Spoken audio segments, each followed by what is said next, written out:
I think what you saw on Saturday was it was a team on defense that they're not accustomed to having this much responsibility. They're not accustomed to having the eyes in the backfield and saying, okay, do I have the running back? Do I have seam to flat? And you saw the miscommunications there. That can be cleaned up. That's where you go watch. You go back and watch film. You see what you did wrong, and you move on from there. But I did like the fact that they did shut the run down, because shutting the run down is all about mentality. It's all about an attitude, and you saw the attitude part. You saw the mentality part. Now what you got to do is make sure that everyone's on the same page. Yeah, 26 carries, 41 yards. That is a good thing. I mean, seriously, if you do think you can't fix everything overnight, it's a 1-in-15 team. Mm-hmm. And so if you just take that element where they were so porous against the run the last couple of years, and if that is your emphasis, see, this was my problem with last year's team.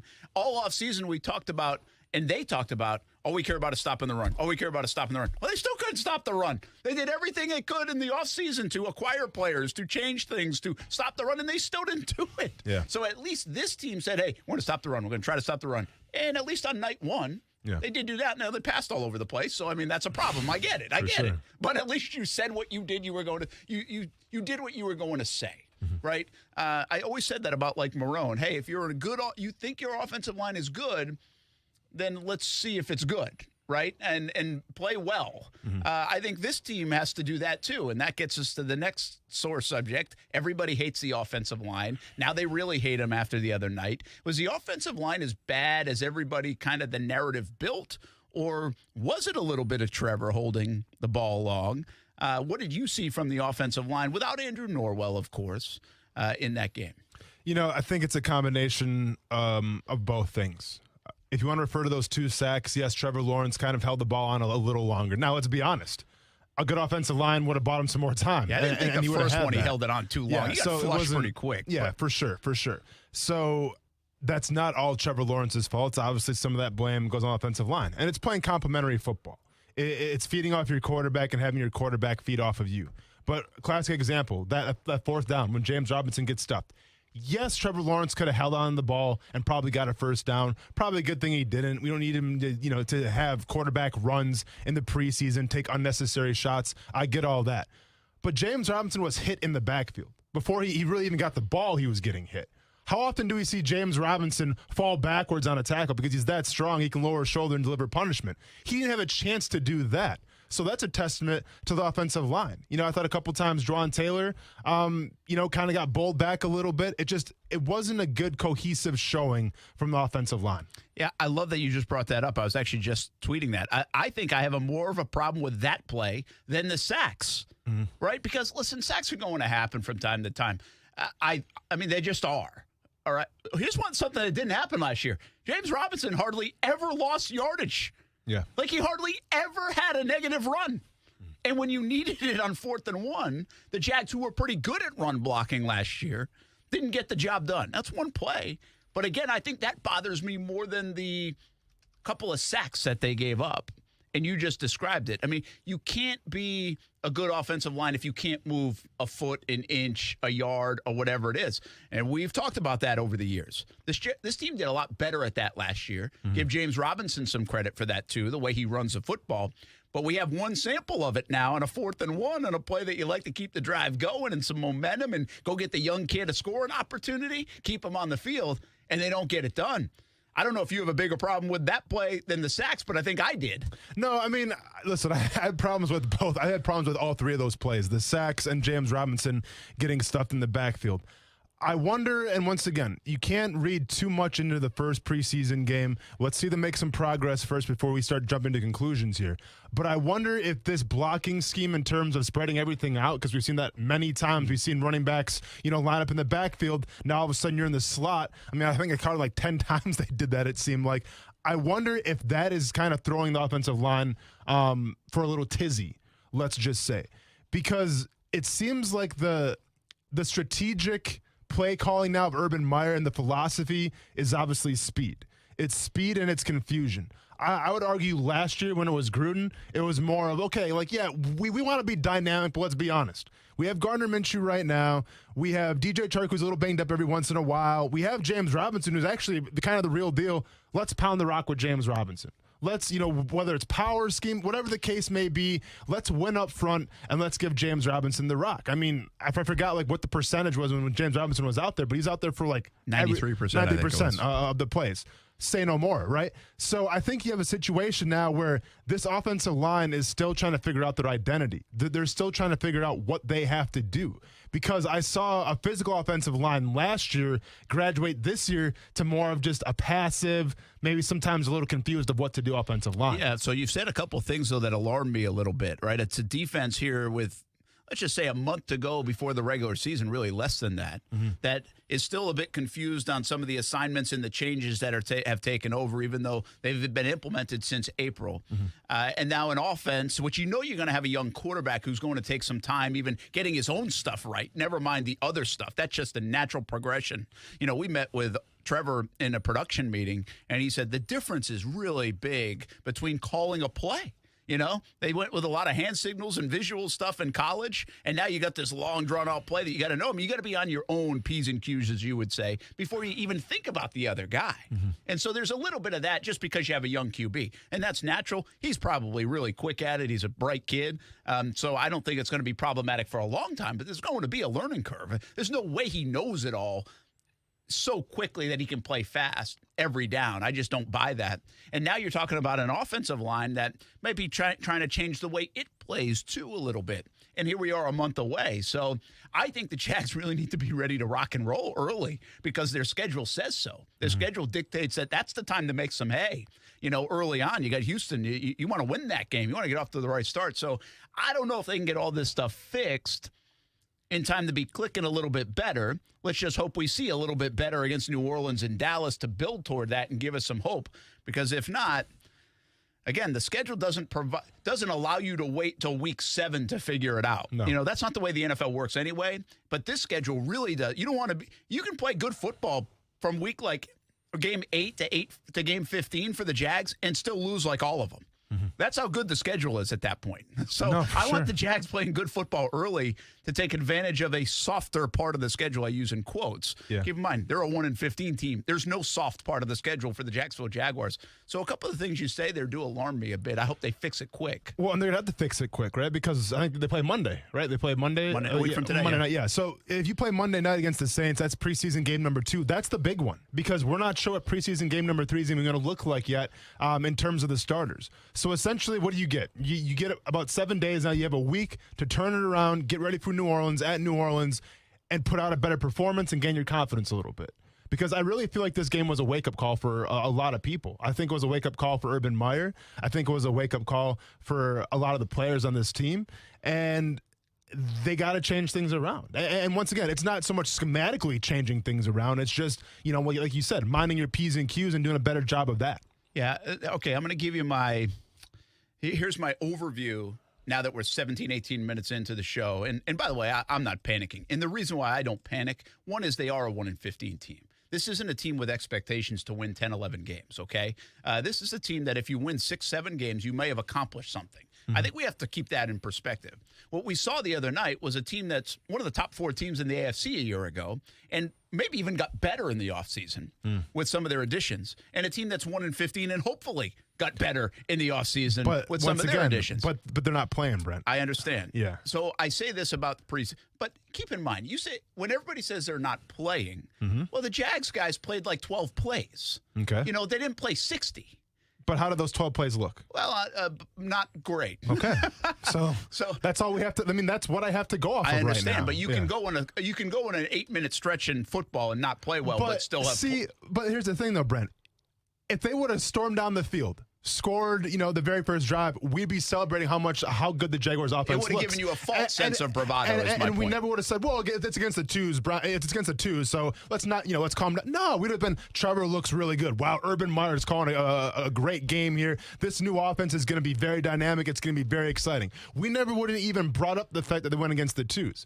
So we can bring it up right now, though, because they didn't get to do that. Yeah, I think we would have hedged it with, but they did go against the twos. I think we would have. All right. You wouldn't have said that? I mean, you wouldn't have said, hey, they went up and down the field, but they did it against the twos? I think the very first things out of our mouths would have been how dynamic they look. Okay. No, I agree with that. I just think we would have hedged it with the twos. Here's my philosophy a little bit. You tell me, you played it, okay?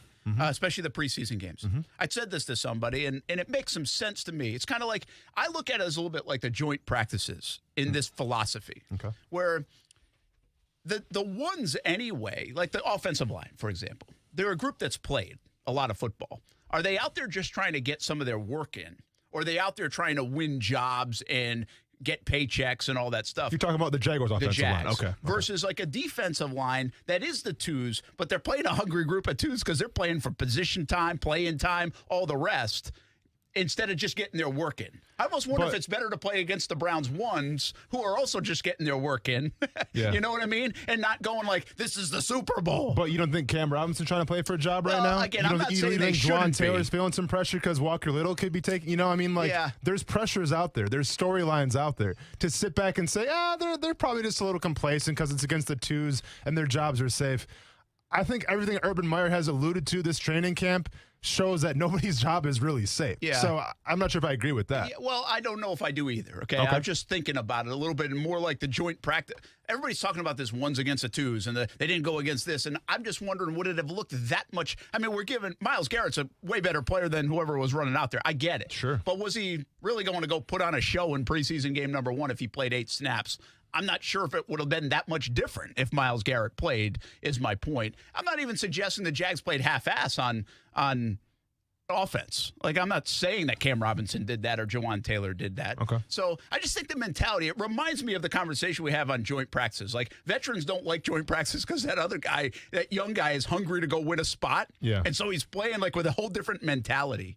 Whereas, like, Brandon Linder might have been playing out there because, hey, I want to just go get my feet wet here. I played this 8 years. I want to go out for my 8 plays, 10 plays, get my feet wet, rather than go pancake somebody. You know what I mean? No, I mean, I get what you're saying. And I think that there's veterans out there that maybe, they don't take it as seriously as a regular season game. But at the same time, you won 1 game last year. Yeah. So if you're a veteran on this team and you're here last year, I don't know what gives you the right to think, I'm just going to take it easy because I got to get my feet on the ground a little bit and just be lax. No, like, you won 1 game last year. Yeah. There is a lot to prove. And also you're trying to showcase, the very first coaching debut of Urban Meyer. So I don't know if I really buy into the whole fact of, it's whatever. And to be honest with you, I'm not even making an excuse. I just thought about it because I've also heard this. I've been doing this for a while now around this team, and I've seen good preseason games and good play that have done 2-14 seasons. I've seen bad preseason games that have gone into AFC championship games. And a lot of veteran players will tell you, man, it is a totally different world, preseason versus that first game in the regular season. Sure. Just the intensity of it. A lot of people will then say regular season or the postseason. Totally different world. And so, again, I mean, is this a clear indicator of what this team's going to look like? I think everybody would agree with, well, probably not. It's just a small sample. Correct. I mean, it's the first preseason game. Now, if you go out there against New Orleans, you have some of the same Start problems. stacking them up. Well, then now it's starting to become who you are. So, no, I'm not going to overreact. I'm not going to say this is who the Jaguars are, but that's what I saw preseason game number 1, and it wasn't that good. It does put a little emphasis and maybe importance on playing well against New Orleans. Sure. Right? Absolutely. Because I still think people are buzzing and feeling good, but it might change on next Tuesday if it looked like it did Saturday night. Correct. You said Urban Meyer. Urban Meyer said something to us in the media today I thought was very interesting. So we'll hear from Urban Meyer. And what about his debut as the Jags coach? How much of this was on him? We talk about it next on ESPN 690. Now, the First Alert Forecast on ESPN 690. Partly to mostly cloudy with showers and storms streaming in off and on through the day with breezy winds, temperatures in the mid to upper 80s. From the Action News Jax First Alert Weather Center, I'm meteorologist Alyssa Pedjig. The Weather Center is brought to you by Beard's Diamonds, where for a limited time, get 0% financing for 5 years, only at Beard's Diamonds. We are into that travel, baseball, and softball season now for the kids, and with that, we need a reliable car, and we need folks that are tremendous at customer service just in case we need their help. Well, the place to go is Fields Auto Group. That's what we did. My wife loves leasing her Cadillac XT6 from Fields Cadillac, part of the Fields Auto Group. It's safe. We can trust Fields Auto Group, and hey, it's luxury for less while you're on the road. Fields Cadillac Jacksonville and St. Augustine are part of the Fields Auto Group family. There's also Jaguar, Land Rover, Lexus, Mercedes-Benz, and Porsche. It's luxury for less at all Fields Auto Group locations in Jacksonville. Plus, you'll also be part of their exclusive Fields Amenities program, where you get complimentary loaners, car washes, and cafes. We've tried the loaner program, gone in for routine service, and every experience with Fields Auto Group has been first class. Whatever you're driving, see Fields and step up to luxury for less. Check out their locations around Jacksonville. Just visit FieldsAuto.com. Where else can you get lunch and brunch and booze and specials? Only one place, at Culhane's Irish Pub at Atlantic Beach and on the south side. It's as Irish as you can get, owned by 4 Irish sisters. And they've got fish and chips, of course, shepherd's pie. Go today for lunch or dinner. Eat in, order out. Culhane'sIrishPub.com for the full menu. And try the new 5 Sisters vodka at happy hour. Lunch and brunch and booze and specials and so much more. 2 locations, Atlantic Beach and the south side. Culhane's Irish Pub, Irish Sass with 5-star class. For the ones going above and beyond. For the ones reaching out, helping out, and lending a hand. For the ones people count on. You can count on Grainger. Grainger offers supplies and solutions for every industry. Backed by 24/7 customer support and specialists to help with hard-to-find products. Because you've got everyone's back. We've got yours. Call, click Grainger.com, or just stop by. Grainger, for the ones who get it done. Purchasing home and auto insurance? Do it the Simply way with Simply IOA. Compare quotes and buy a policy, online or over the phone. Search Simply IOA or call 844-TALK-TO-SIMPLY. Simply IOA. Insurance the Simply way. Hello, Jacksonville. This is Greg McGarity. The future of college football is now, and our primary goal is to position the Tax Slayer Gator Bowl and Jacksonville to be prepared for a potential college football expansion. And we need you, our local business leaders, to join our team and showcase that Jacksonville supports college football. Gator Bowl Sports has opportunities for all companies, whether you have 5 employees or 5,000. I would love to meet you and talk about our future. If you'd like to learn more, contact me at 904-798-1700. Today, I took someone to their first job. Today, I helped someone get to a medical appointment. Today, I helped someone see their loved ones. Today, I took someone to see a concert. JTA bus operators are professional, trained, courteous, and proud. Become a driver of change. JTA is now hiring bus operators and is offering $10,000 to $15,000 hiring bonuses. On-the-job training provided. CDL training available. To apply, log on to go.jtafla.com/drive or call 904-630-3100. That's 630-3100 to become a driver of change. Here in the Sunshine State, more than 3 million men are over age 45, and over half suffer from ED or PE. Here's a message from Prime Men's Medical Center. I'm Dr. Brown. If you're having problems in the bedroom and pills like Viagra have let you down, you'll see results at Prime Men's Medical Center, guaranteed, or your exam is free. And it's affordable. Call 904-664-8217. Guaranteed results on your first visit or your exam is free. Call 904-664-8217. A car wash with spacious lounges and Wi-Fi, Starbucks coffee as well. Prime Car Wash has all of that, while your car or truck gets cleaned. For moms and dads, there are even child-friendly lounges. Full-service interior and exterior wash while you wait. Prime Car Wash is convenient for you. It was for me. I went to the Beach Boulevard location, and there's one on San Jose as well. Give it a try. You can even get a membership. Let Prime Car Wash take care of your vehicle while you take care of your family, or even do a little work. Prime Car Wash, clean inside, clean outside. The COVID-19 vaccine is an important choice for people at higher risk of COVID-19 complications because of diabetes, high blood pressure, and heart conditions. Getting back to life. It's up to you. A message from the American Heart Association. Hey, what's up, everybody? It's Austin Lane from Action Sports Jax on ESPN 690. Smart speakers are becoming part of everyday life, so why not use it to listen to the radio? Tell Alexa, Google Home, or any other speaker to play ESPN 690. Give it a shot weekday afternoons from 3 to 6. I don't think there's any of that. I think this is usually we have scrimmages. In college, you have your 2 or 3 scrimmages and go play a game. I actually trained my mind for that one, that this is a scrimmage, and we have to play better. But I also get the word 20. Now you're down to 19 more games, so it's a marathon, not a sprint. So there's certain things to work on, but there's certainly things that we're pretty good too. That's Urban Meyer. Urban Meyer's first game as Jaguars head coach. I don't think it will be, one he puts on the resume. But it's a good thing he doesn't have to, really, because it didn't count. from a win-loss standpoint. Yeah. I do think this whole part of it's new. I asked him basically, are there things that you saw, kind of like what I just asked you, are there things that you saw that say, this might be something that will carry over? Mm-hmm. And he basically said, no, I just kind of looked at this as one of the scrimmages that we do in college, you know. And that's easy to say 48 hours later probably, or 36 hours later. I get it. But I think it's kind of the way you have to look at it. And this is just different. From a guy who's coming over from college, how much stock do you put in? He leaned on Bevel and Schottenheimer in terms of the plays. He actually said, I'd like to see him play more. Mm-hmm. I wish I saw these guys play a little bit more.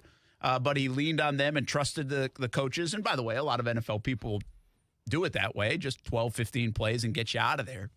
And then Urban would go on to say, hey, maybe there's a little too much paranoia in the league, essentially is what he said. Listen to what he said about opening up the playbook a little bit more and maybe not being as vanilla as everybody tries to be in the preseason.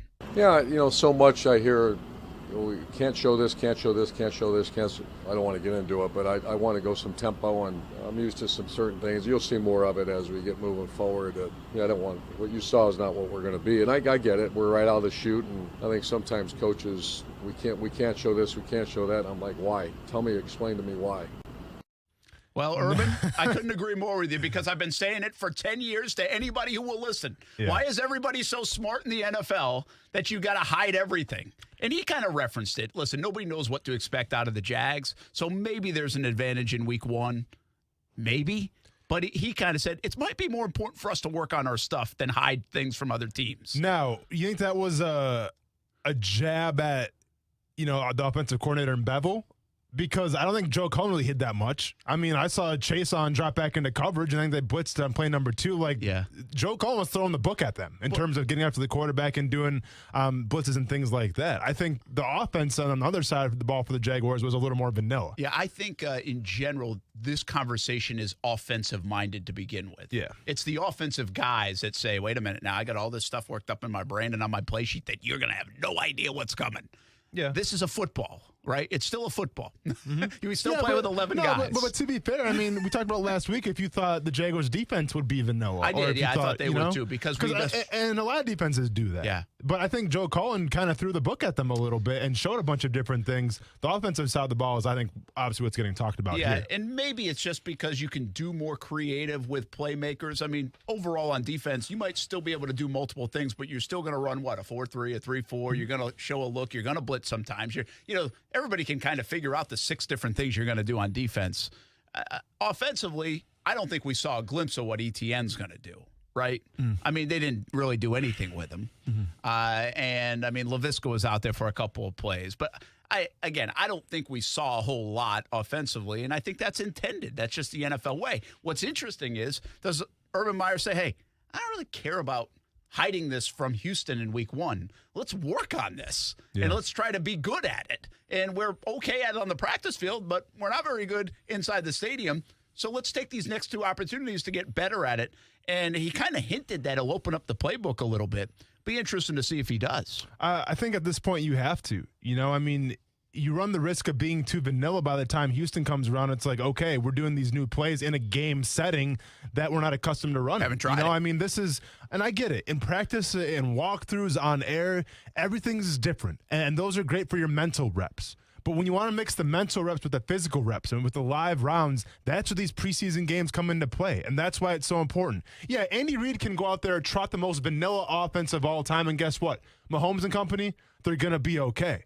I can't say the same right now for Trevor Lawrence and company just because, they haven't really played together that much. They're a young offense. There's pieces like Marvin Jones who had a great game, I think. Pieces like Marvin Jones who, they're still getting used to Trevor Lawrence. There's pieces like Travis Etienne who's a rookie. You got a lot of new cogs right now on your team that you got to get finely tuned and ready to roll. And that's where these preseason games come into play. Yeah, it'll be interesting to see what Urban does. I was down there at halftime, right, getting ready to interview Urban, and honestly, I didn't know what it was going to be like because it was just like a miserable first half, really. I mean, listen, there wasn't a lot to pull out of the first half. That was good. I mean, I thought the poise was there for Trevor. I thought a couple of throws were there for Trevor. But outside of that, there really wasn't much to lean on. honestly, we haven't been around Urban in that, and I didn't know if he was going to walk right by us. Yeah. But, I mean, he was really pretty controlled and I thought did a good job at halftime, and then even after the game and even again today. Like, I think he, to his credit, he's seeing this as what it is, and it is maybe a game they could have treated differently in terms of how they rolled out some of their plays, maybe playing their guys a little bit more. We'll see if he does that. He might have naturally done that anyway coming up against New Orleans. But he also knows, hey, we still got a month away. Let's not hit the panic button and everybody get tight inside the building because 11 plays didn't go right. So there's an interesting balance there for Urban Meyer. I think the thing that I said this earlier, I think the thing that drives him nuts is the special team stuff. And though he did highlight other things on special teams that were good, but those 2 penalties were killers at the time. And then Lambeau missed the field goal. So special teams day, this is a guy that loves special teams now. He invested in it. Rudy Ford, they obviously held Jamal Agnew out and Rudy Ford out. And so I think if he can clean that part up and get the offense cooking just a little bit, I think that will be a win next week against New Orleans for Urban Meyer. No, for sure. I mean, we talk about special teams. Obviously, Urban Meyer takes pride in that. That's what makes Baltimore so great. We talk about all the time is John Harbaugh is a special teams fanatic. I mean, that guy lives and breathes special teams. Now, shout out to Logan Cook. Not a bad showing. When you mentioned him. Shout out to Logan Cook. That guy's unbelievable. I mean, I don't want to call him a top 5 player of this year's team, but the way he's playing right now, I mean, yeah. It was like 49.5 Fantastic. yards net.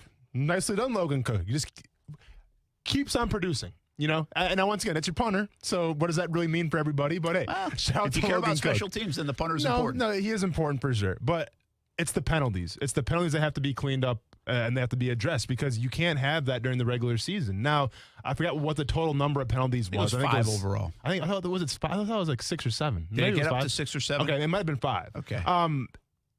It was nothing that I was really concerned about, let's just say. Like, that wasn't a concern of mine. But those back-to-back on special teams, those have to get cleaned up. Yeah. Because that's – yeah, I get it. Maybe there's a little ticky-tack here or there, but that falls on coaching. That goes on teaching your philosophy right, getting that message across to your players, and making sure they don't do it again.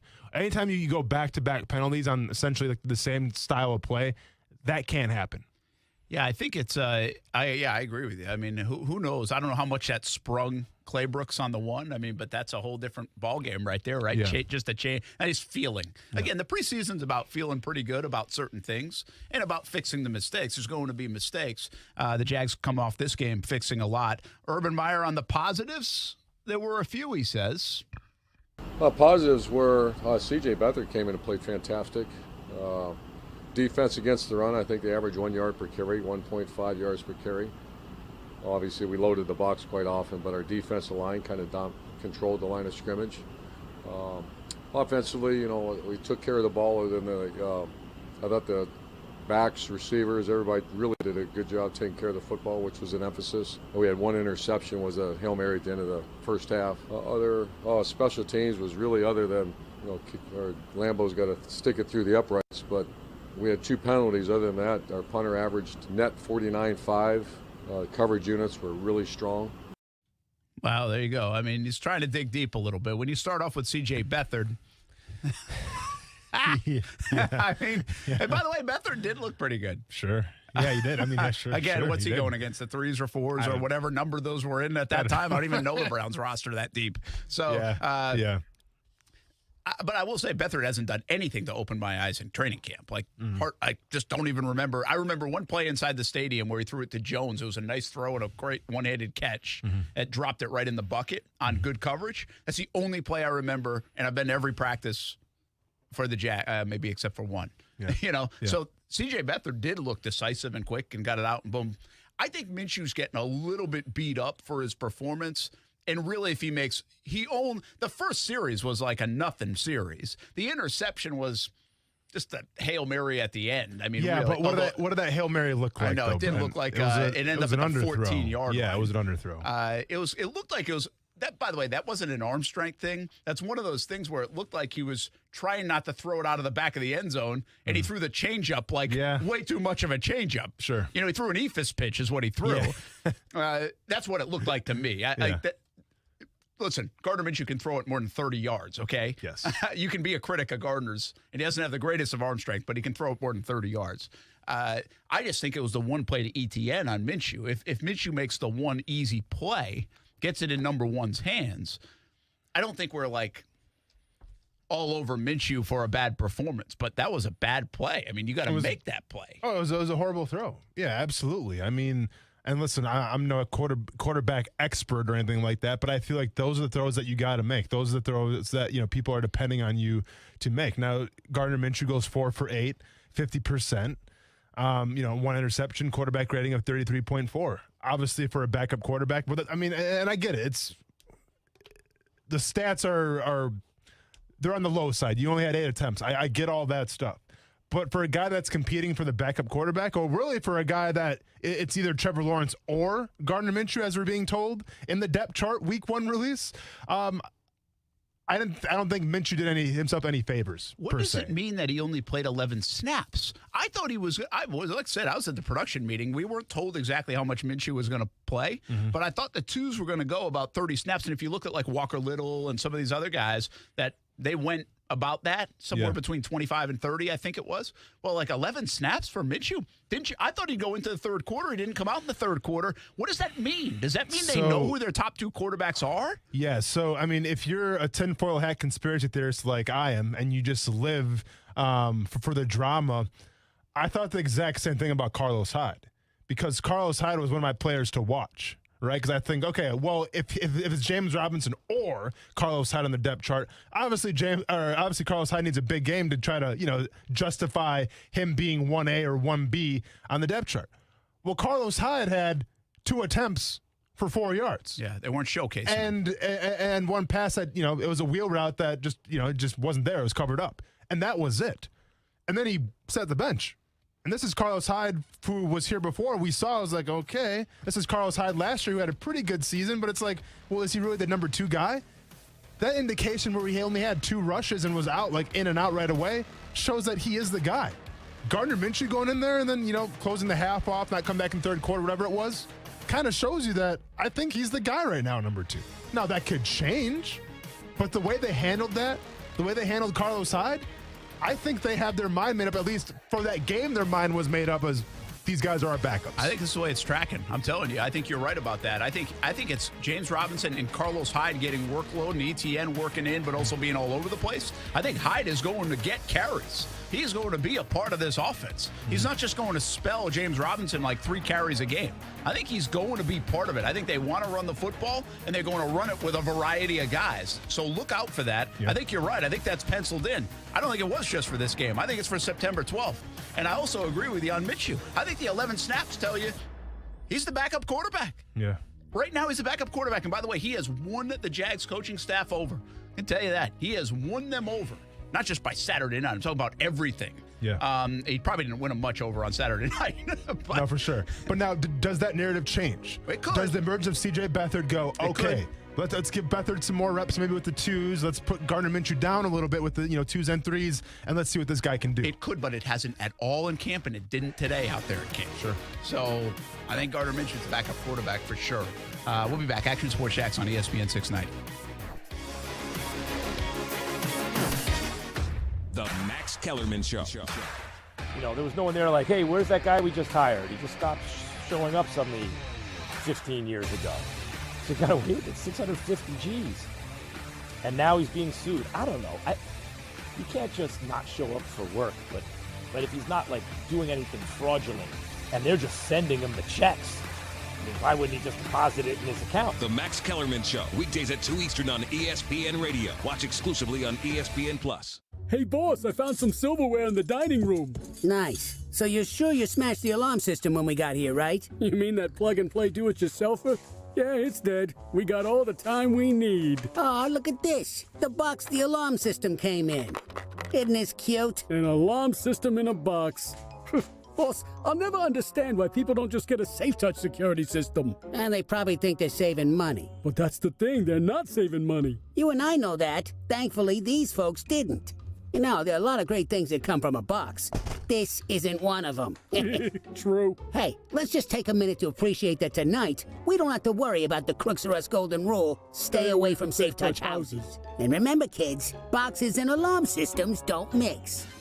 Only one security system is truly the best. Hi, I'm Lester Jackson, president of Safe Touch Security Systems. No one beats our technology or our price. Call Safe Touch today at 888-723-8682 or go to safetouch.com. State license number EF233. For 50 years, Taylor has been a leader in caring for the elderly. Providing quality, compassionate care has always been our mission. At Taylor Care Center and Taylor Manor, our recipe for success has always been our exceptional team. They work tirelessly to ensure that your family member gets the best care possible. When residents were not able to spend time with you and your family, our team stepped up to celebrate birthdays, anniversaries, and special occasions. Our dedicated staff is among the best in the business. Taylor Residents, providing safe, compassionate care every day. Hi, Steve. Have a seat. I just wanted to see how your meeting with Chardonnay went. Chardonnay? According to your Peak push-to-talk device, you were with Chardonnay or Portia or Bambi. Oh, Bambi, right. I clicked boop to talk, and I was talking, but you weren't booping. I can explain. Love these little things. I know exactly where my people are anytime I need them. Boop. I was in a boopin' meeting. We got the contract to build the champagne room at the Jiggle and Wiggle Gentlemen's Club. You have glitter all over your face. Find your people with a boop. BoopToTalk.com. Boop. It's a national sales event at Arlington Toyota. Come shop over 700 new Toyotas and choose your way to save. Get interest rates as low as 0% on over 10 new Toyota models or enjoy no payments until 2022. Plus, with Arlington's 30-day exchange program, you get 30 days to love your new purchase or exchange it. And with every new car purchase, you get a lifetime warranty with unlimited time and miles. Why wait? Shop the national sales event at arlingtontoyota.com today. Visit arlingtontoyota.com/August for full detail. For the ones standing guard. For the eagle-eyed. For the knights in shining armor. And for all those who support them. We are Grainger, your experienced safety partner, offering supplies and solutions for every industry, committed to helping keep your facilities safe and your people safer. Call, click Grainger.com/safety, or just stop by. Grainger, for the ones who get it done. At Tire Outlet, we're committed to providing our customers with professional and honest automotive recommendations. Don't believe us? Check out our reviews online and see why we're Jacksonville's preferred automotive shop. Great guys to work with, always very helpful and affordable. With 12 locations across Northeast Florida, Tire Outlet can help keep you and your family safe on the road, wherever you are. Wholesale prices, premium service, Tire Outlet. It is the home of the Action Sports Jax Dream 18, and make it your home course as well. The golf club at Southampton in North St. Johns County, located off County Road 210. It's family owned and operated. Southampton is a fun course to play, and the golf club at Southampton offers club membership programs starting at just $79. With its elite practice facilities and player-friendly golf course design, it'll be your gateway to a great time with the family or with your buddies. For information on the membership programs, call the golf club at Southampton, 904-287-PLAY. Again, it's 904-287-PLAY. For the ones going above and beyond. For the ones reaching out, helping out, and lending a hand. For the ones people count on. You can count on Grainger. Grainger offers supplies and solutions for every industry. Backed by 24/7 customer support and specialists to help with hard-to-find products. Because you've got everyone's back. We've got yours. Call, click Grainger.com, or just stop by. Grainger, for the ones who get it done.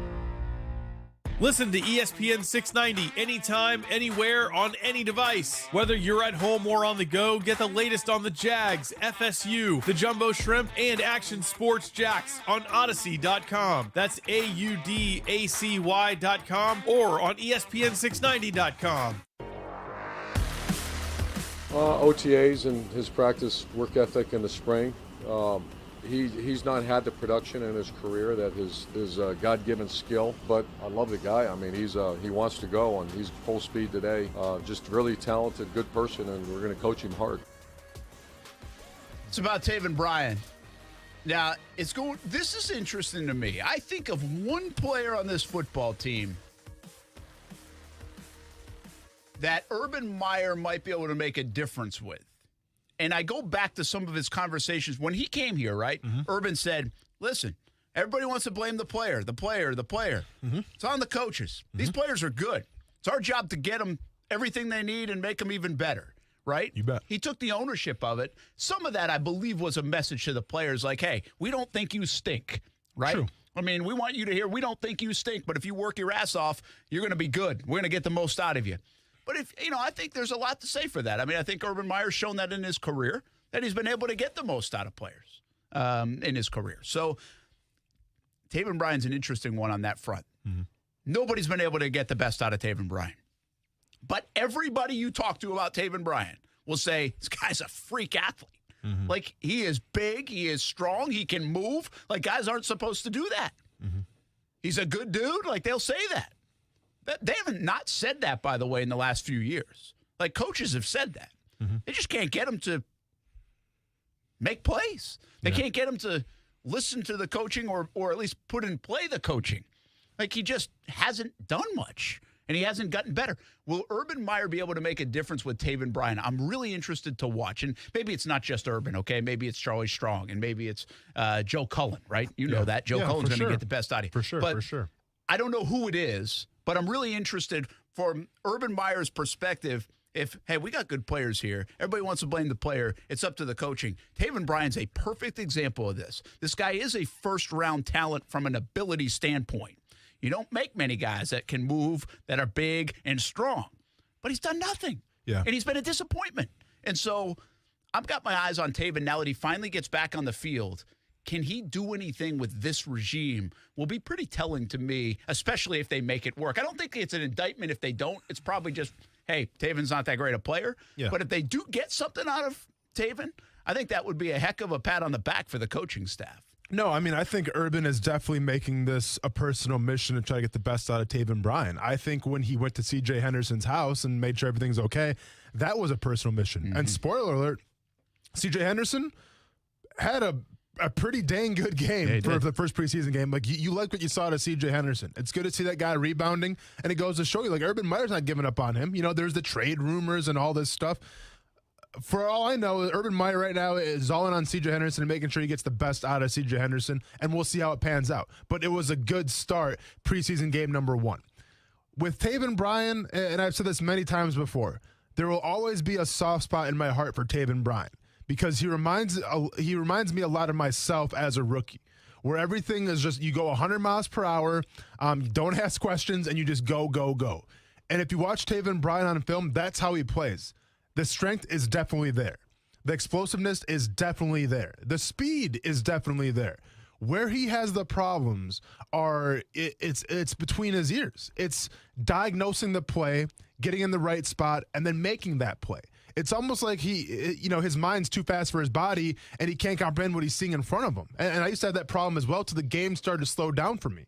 The problem with Taven Bryan, though, is, well, what is this, his 4th year now, right? The game should have slowed down to you by now. I get it. Your first year, you played out of position, you played big end. That's not what you're accustomed to playing. Maybe they did you a disservice. But at the end of the day, you've gotten reps out the 3 technique. You know what you're supposed to do. Now, this new defense is going to be different once again. But this is where Urban Meyer comes into play.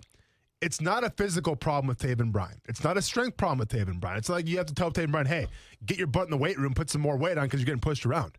That's not the case. It's diagnosing plays, which can be handled with coaching.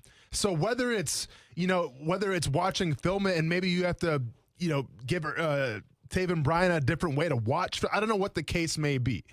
But the point that I'm trying to make here is that if you want to get the best out of Taven Bryan, it could take a good coach, whether it's a position coach, a coordinator, obviously Urban Meyer, because the physical gifts are there. Something's not clicking for him mentally, though, and that's where coaching comes into play. Yeah, math never changes. It's a lot of people struggle with it. That's why I can't stand it. But sometimes there's a math teacher that can get to you, and you can understand it a little bit better than the other 5 math teachers that didn't work. Sometimes. I'm still waiting for the one to come and help me out. Shout out to Mrs. Newby and Mr. Hutchinson, but it just didn't work for me. I look at it as a little bit for Taven Bryan, and I wonder this, just from things I've heard over there, is he hasn't been the most coachable of players. Sometimes players are coachable and sometimes not. I'm not saying he's a jerk about it. I'm just saying he doesn't absorb it and then put it to use.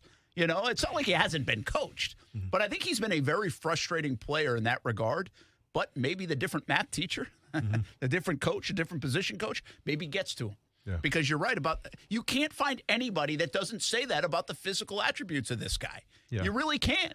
So if you have the physical attributes, man, don't waste them, right? No, for sure. But, I mean, how many times has this been a cautionary tale? And we can go, list by list, every single combine. This guy runs a 40-yard dash. This guy bench presses how many times? This guy's broad jumps off the charts. And we see that, and we think, okay, that's going to correlate to being a great football player, and it never happens. Because you can have all the athletic gifts of the world, but if you don't have the mental preparation and then the mind part down, it doesn't really matter.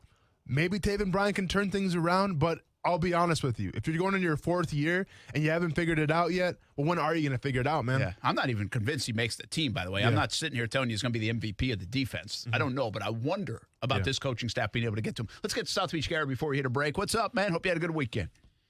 Hey guys, yeah, sure did. Hope you all did too. I heard that Jags offensive lineman Gasser's in practice after practice, so I guess Urban passed on his field to George Warhoff, and he passed it on to the players. Yeah, there you go. I mean, that's going to be it. I mean,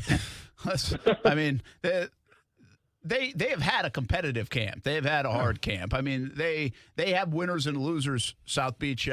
They actually, C.J. Henderson, you said played well. I thought he did too. I was impressed with C.J. I think he had like a 59.4 rating against him, Pro Football Focus said. Well, he made honorable mention in whatever kind of award thing they give out after every game, said Urban Meyer. Didn't even make, he would have been a guy that I thought stood out. Sure. And so I don't know their metrics. I don't know whatever, but listen. Urban Meyer's he's a motivator, and he's not going to stand for the offense to look like that. I can tell you that. I like the Dolphins' special teams. I like the first team defense. Those that played, I know both Donnie Jones, Howard, and a bunch of them were out, but they looked very good in the first half. I thought Tua offensive looked line okay. Still needs a little work. I thought Tua in general, other than the one pass. What do you think of Tua? Yeah, I liked him. I thought he looked pretty good. Looked all right. It was the interception for me, though. I mean, it was a horrible throw. It was a bad throw. Hey, is Will Fuller okay? He got pressure on that play. Yeah. Is Will Fuller going to be okay, or what's going on with him? What's that? Is Will Fuller okay, or what's going on with him? Yeah, they're being extra special. I read that he could have played had there been an accident. They're making sure they're taking it easy with Tua. Eichenberg didn't play on the offensive line, so they're looking at a lot of players. But those soft tissue injuries. Two-thirds of the team, I thought, first string looked excellent for the Dolphins. The offensive line still a work in progress, but Taylor to look that bad going into his third year, guys. I thought that was a big red flag on the Jags. Thanks. All right, man. Thank you. Juwan Taylor still continues to struggle a little bit. By the way, Tua, the one thing, the guy, he just does not have the zip, though. Mm-hmm. He's such a touch guy. The zip does it just the TV, or does he not have the zip? Is it the 4K? Because he looks good on the touch passes. He threw it in good spots. Yeah. But the pick was not good. Wasn't good. But again, he threw it 11 times or however many times, and every other pass was pretty good. Yeah. No, it was. He just doesn't have to. I just noticed it's like he's throwing changeups every time instead of fastballs. Yeah, but he had a nice. I think it was to Gesicki. He had a nice. I mean, listen, over the middle. There was good. Yeah, there was good and bad. But at the same time, Justin Fields, what's up? Yeah, looking pretty good. Yeah, we'll do our QB rookie report card. Yeah, coming out tomorrow. Tua is not a part of that. Are we gonna throw Daniel Jones in the mix, or how do you do? No, is he a rookie? Okay. I already made the report card, so we're only doing the guys that are on it. I feel like Daniel Jones needs to be held accountable still, but okay, whatever. Daniel Jones will be held accountable starting September 12th. I can't wait. All right, moving back. Action Sports Jax on ESPN 690. No matter what you are driving, you can step up to luxury now at any of the Fields Auto Group dealerships in Jacksonville. Cadillac, Jaguar, Land Rover, Lexus, Mercedes-Benz, and Porsche. Yes, it's luxury for less at all Fields Auto Group locations in Jacksonville. Plus, you'll also be part of their exclusive Fields Amenities program, where you will get complimentary loaners, car washes, and cafes. So whatever you're driving, see Fields first and step up to luxury for less during this amazing opportunity. Visit fieldsauto.com. Today, I took someone to their first job. Today, I helped someone get to a medical appointment. Today, I helped someone see their loved ones. Today, I took someone to see a concert. JTA bus operators are professional, trained, courteous, and proud. Become a driver of change. JTA is now hiring bus operators and is offering $10,000 to $15,000 hiring bonuses. On-the-job training provided. CDL training available. To apply, log on to go.jtafla.com/drive or call 904-630-3100. That's 630-3100 to become a driver of change. Is your home not feeling very new anymore? Sick of that pink bathroom tile, popcorn ceilings, a stove older than you are? Whether it's repairs or reno, finance it smart with a Honeydew HELOC from 1-to-1 Financial, Jacksonville's hometown credit union, where you can borrow up to 90% of your home's appraised value. You've got good taste, but your block counters ain't cheap. So get to work and open a Honeydew HELOC with 1-to-1 Financial. When you do, we'll send you a free handyman tool set to get started. Apply online at 121fcu.org. Federally insured by NCUA. This is Duval County Medical Society Foundation President Dr. Sunil Joshi, and I urge you to get vaccinated against COVID-19. While the vaccine cannot 100% protect you from catching the virus, it is extremely effective against preventing severe illness and death. There's a lot of misinformation about the COVID-19 vaccine. The best resource for the truth is a doctor. Submit your questions to the Duval County Medical Society at dcmsonline.org/getvaccinated, and we'll provide the facts. Broadcasting live from the ESPN 690 Anajar and Levine studios. Anajar and Levine Accident Attorneys. Call 904-600-4000. That's 904-600-4000. ESPN 690. Jacksonville's home for ESPN Radio. WOKV Jacksonville. Listen live everywhere you go on ESPN690.com. ESPN 690, a Cox Media Group station.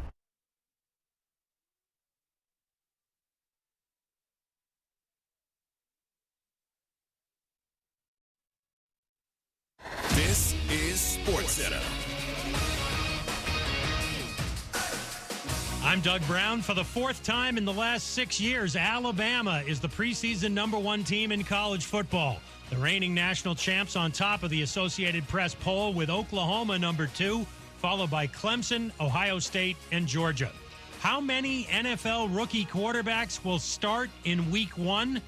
ESPN's Mike Tannenbaum says the best way for Bears coach Matt Nagy to keep his job is to start Justin Fields. Andy Dalton can't move. Justin Fields can. And when you have that offensive line issues, it's really, you're now making a decision that's really more out of necessity. Mike Tannenbaum on Key J and Z. The Clippers make it official. They get guard Eric Bledsoe in a trade with the Grizzlies. Memphis will get Patrick Beverly, Rajon Rondo, and Daniel Oturu. This is the second time this summer Bledsoe's been traded. A few weeks ago, he went from the Pelicans to the Grizzlies. Carly Lloyd is retiring from the U.S. Women's National Soccer Team and the NWSL in the fall. Her final appearances for Team USA will be a series of friendlies in September and October. With no fees or minimums on checking and savings accounts, and an app that lets you bank anytime, anywhere, choosing Capital One is like the easiest decision in the history of decisions. That's banking reimagined. What's in your wallet? Terms apply. Capital One N.A. member FDIC. Broadcasting live from the ESPN 690 Anajar and Levine studios. This is Action Sports Jacks on ESPN 690 with Brent Martineau and Austin Lane. Played pretty good. He didn't get winning performance, but he got honorable mention. And he's very talented, obviously. But yeah, it's just seeing him getting back in game mode. That is Urban Meyer. All right, here's one that's interesting, okay? The guy that has got everybody's attention in camp is Walker Little. Yes. Everybody dominant, bomba. You heard in the broadcast, those guys, hey, maybe might be the top 5 offensive linemen. Jawan Taylor, I don't know. Should we start getting nervous? Again, I've been very patient. I like the offensive line. Maybe I should start backing off that because Jawan Taylor is starting to make me nervous, okay? I think the guy's got the tools. Walker Little has been very good. I'm buying in. Like, I'm on board. I'm just not convinced he's going to start the year, take anybody's job. And I think he's better off at the left tackle spot than he is at the right tackle, even though they're trying to make him the swing guy to get him on the field. Like, I understand it, but as we've had millions of discussions before, I want a guy who's normally played that position. You know, I don't like the transition to other positions at this level, especially as a rookie. Again, he can play both. But I think I see him as the future left tackle, okay? So if I could just stick him there, I don't know if he's going to be game 1, might be game 10, might be 2022 is what I've said. But everybody's all about Walker Little. I'll tell you what, the first 2 or 3 plays, I can't remember which one. I was watching Walker Little, and he was on skates on one play, going backwards. And then Urban Meyer kind of, confirmed that it wasn't the greatest of games for Walker Little, still a work in progress. Yeah. So does that mean hold the phone a little bit on Walker Little or what? See, I mean, I think it's always meant hold the phone. I was never one of those guys that said Walker Little starting week 1 against Houston. I mean, I've never been under that proponent because, once again, this guy hasn't played football in a while coming from college, right? So there is going to be an adjustment period. Yeah, just because you dominate one-on-ones in a couple periods doesn't mean that you're ready for the NFL. No, I'll be honest. I thought Walker Little had a pretty dang good game, all things considered. He played 49 reps. Yeah, played a lot. Your first preseason game as a rookie, haven't played football in a while, played 49 reps. And you know what? There wasn't too many times where I'm like, ooh, he's a liability there. Ooh, that was a rough one. I wasn't talking a lot about Walker Little, and that's the ultimate compliment coming from me who watches the defensive line. So overall, I thought it was a good showing from Walker Little. No, I'm not ready to call him the starter quite yet. If it does come down to it, and Juwan Taylor can't go out the right side, then yeah, I'd say you take a look at Walker Little on the right side and see what it can give you. But I think it just helps knowing right now Walker Little where he's at. He's pushing guys. He's on Cam Robinson's heels. Maybe Juwan Taylor's looking back a little bit and thinking, is this guy about to come take my spot? I like having one of those guys. Yeah. I like having one of those guys where it makes you a little nervous, right? It makes you uncomfortable. That's when you find out what kind of offensive line you have. So I think Walker Little right now, still being that backup, is right where he needs to be. I know you watch the defensive side a lot, but what is it with Juwan Taylor? I feel like he's got the goods to be good, man. I mean, what am I missing? Or why is it going wrong? And now this is starting to carry over. I mean, last year was not a good year for Juwan Taylor. I thought he showed promise in his rookie year. Yeah. And I really like the guy, too. Maybe that's giving me a little bit of a bias. I think he's got a good, fun personality, good young guy. He looks the part. He really does. But he struggled last year. It was not good. And now a little bit here already. I mean, probably not grading out too well, whoever grades the offensive lineman. I mean, seriously, is it time to get – I thought maybe Cam Robinson would be the first to maybe go to the bench or get replaced. Yeah. Now I'm just wondering, maybe it is Juwan Taylor. Maybe they're just not good enough with Juwan Taylor on that side. And again, it was a couple of series, but this is definitely starting to add up. No, it's adding up, and it's starting to be a narrative now, a narrative that we're bringing up. And that's what's so baffling to me, because I think after his rookie year, we're talking about, wow, this guy is going to be cemented as a right tackle for a long time. You find your left tackle, and we're good to go. And you get the sense that when you drafted Juwan Taylor, you got a steal on him, right? Because he had a first-round grade, but people thought, I think it was like an injury, right? They're concerned about a knee injury. A knee injury. So he falls to you. It's like, wow, we got to steal once again. But the more you see of him, and once again, the rookie year, okay, you had some ups and downs, but mostly we were all intrigued. Last year, it wasn't good for anybody, right? So it's hard to get a litmus test of how everything was last year because, well, nobody really played well on the offense besides James Robinson. Well, after one preseason game this season, we're seeing those things that we saw last year from Juwan Taylor, they're echoing now this year with new play calling. You still have the same coach in Warhop, but it's just not looking good. So I think if it's in terms of a technique, I mean, he's got the size. He has the experience now. You're going on to your third year. I don't know what the issue would be. Is it third year or second year? I'm sorry. It's third. The third year, yeah, correct. Yeah, I mean, I don't – listen, I just don't know the position well enough, okay? I'm not going to sit here and try to talk like an expert on the right tackle position. I don't know what his – I mean, listen, if you talk to some folks that do know the position, both Cam Robinson and Juwan Taylor, it was all their footwork last year. Just from a set perspective, they were just not doing things right. Their feet weren't in the right spot. I mean, I don't know how long that takes to get in the right spot. I don't know if that's something you can or can't fix. I would think it is. It seems like a fixable thing. We've seen guys in delivery rooms practicing their sets. So I mean, that's true. So I don't know. I don't know what it is. But I'm less concerned about Cam Robinson right now. I think I'm a bigger fan of Cam than a lot of other people are. Yeah. I think his problem is consistency, but I've seen it. He's got it in him. I think we saw a glimpse or two of Juwan Taylor in his rookie year. But to sit here and say I think he's got it because I've seen enough of it would be lying. Like, I think he's got it because he looks the part to me, but I don't know if we've seen enough of it on the field, and his name is being called and heard too many times. I'm starting to get a little bit nervous about Jawan Taylor, and I thought they might have when they, like to your point, I thought when they drafted Jawan Taylor, I was like, okay, they're going to be set here at right tackle for a while. They got their center and Linder. I think Can's underrated, quite frankly. I think he plays pretty well, and that's one of the reasons I like their offensive line. I mean, they have the $15 million guy and Andrew Norwell. If Cam plays well or if Walker Little comes in, they've got the depth now with Shatley and Barch, and they got a little competition there. Like, I like their depth. I think their depth's okay. So, but I might have to jump off the Jawan Taylor train sooner than later if this thing doesn't get turned around. Yeah, I mean, I wish I could say it's as easy as, okay, well, his footwork's got to clean up and all this stuff. That's fine.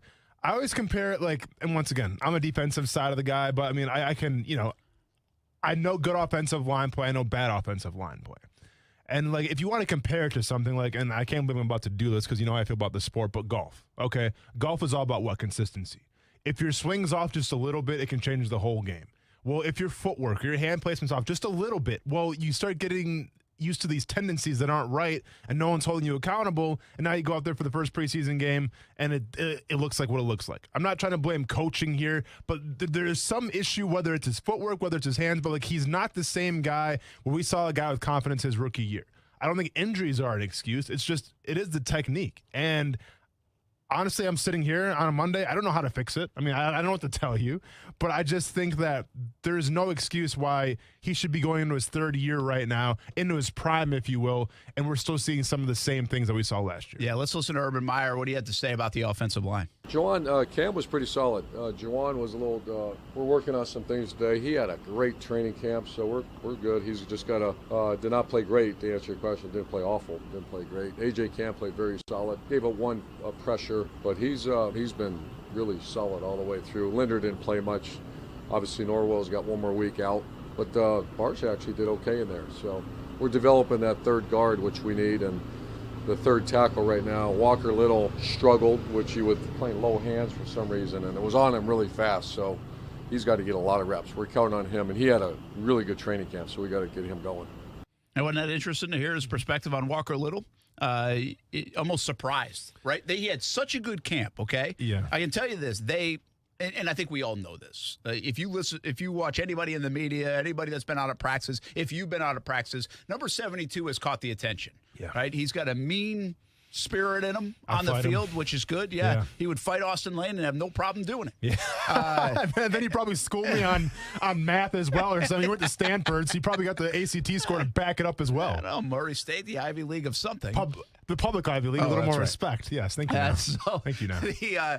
So there's a lot to like there. And I can tell you this, the coaching staff feels the same way like everybody else is. Mm-hmm. Now, I thought the narrative was pushed a little bit too quickly on Walker Little.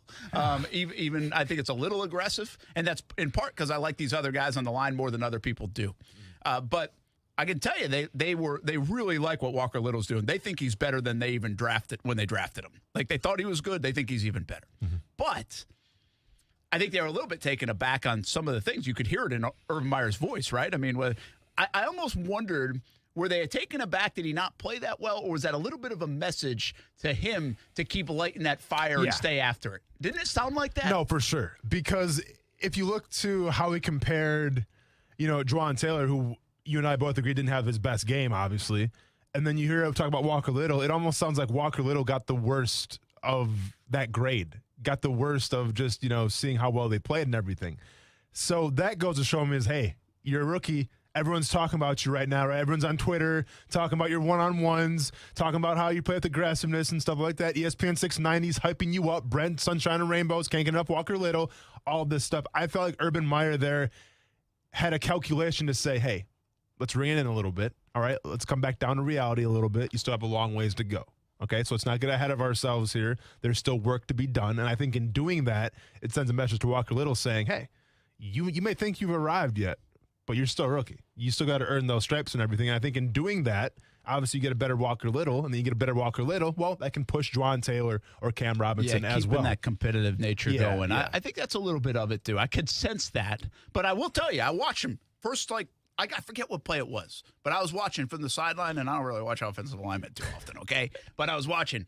And it was like, vroom, like right one of the early plays. Yeah. Go check it out. Like it was like, hello, welcome to the NFL. Or he just wasn't ready to go. Like what Urban said, he got up on him fast. I think he was almost like referring to that play. Sure. Like it was like, whoa, and it kind of caught him off guard. Now he said something about low hands. I don't know what the hell that means, but I'm not going to get into all that. Yeah. But it was just it's an interesting conversation on the offensive line, and partly because everybody hates the offensive line. We know that. Like nobody's denied that. Every fan base in America hates the offensive line, okay?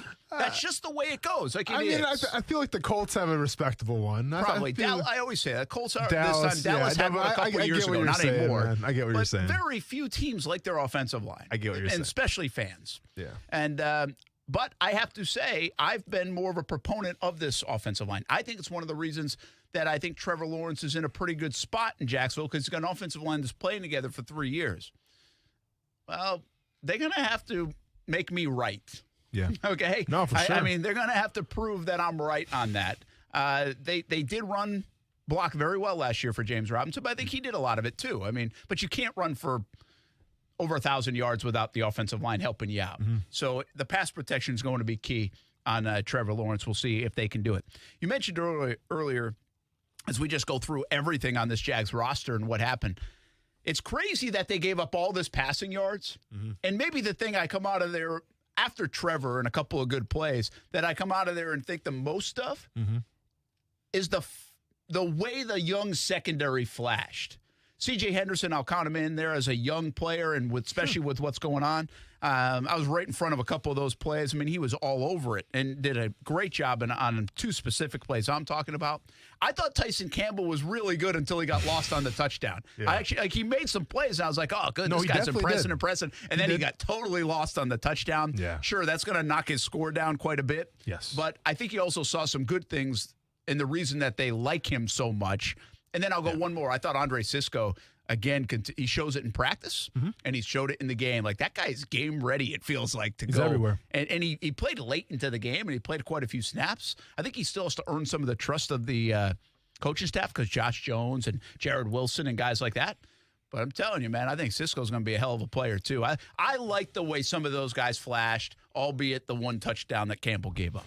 Yeah, that's the thing with Campbell. I mean, he had a great game up until the touchdown. Now, that's a great teaching point, right? If that's a regular season game, we're pulling our hair out, we're freaking out, I'm probably breaking it down, and I'm ripping them apart. Totally got lost on the play, right? Yeah, it was a great, I mean, take nothing away from the Brown. Was that Keenum still?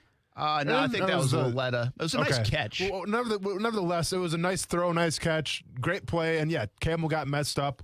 But that's a great teaching film, and hopefully that doesn't happen again, especially in the regular season. I did love what I saw from Sisco. That guy seemed to be everywhere, is what you want out of your safety. And I'll be honest, the fact that we're here talking preseason game number 1, Sisco looked promising.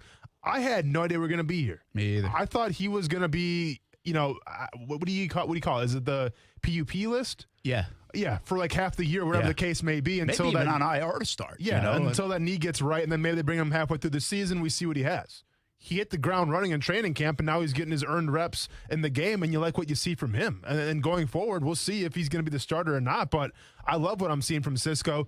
And, yes, C.J. Henderson, I can't stress this enough. I think it is a good confidence builder for him right now. Once again, you can say he wasn't going against Jarvis Landry, wasn't going against Odell Beckham. Doesn't matter. That's not what you need right now. You need C.J. Henderson to get confidence, right? Because he's got once we talked about Taven Bryan.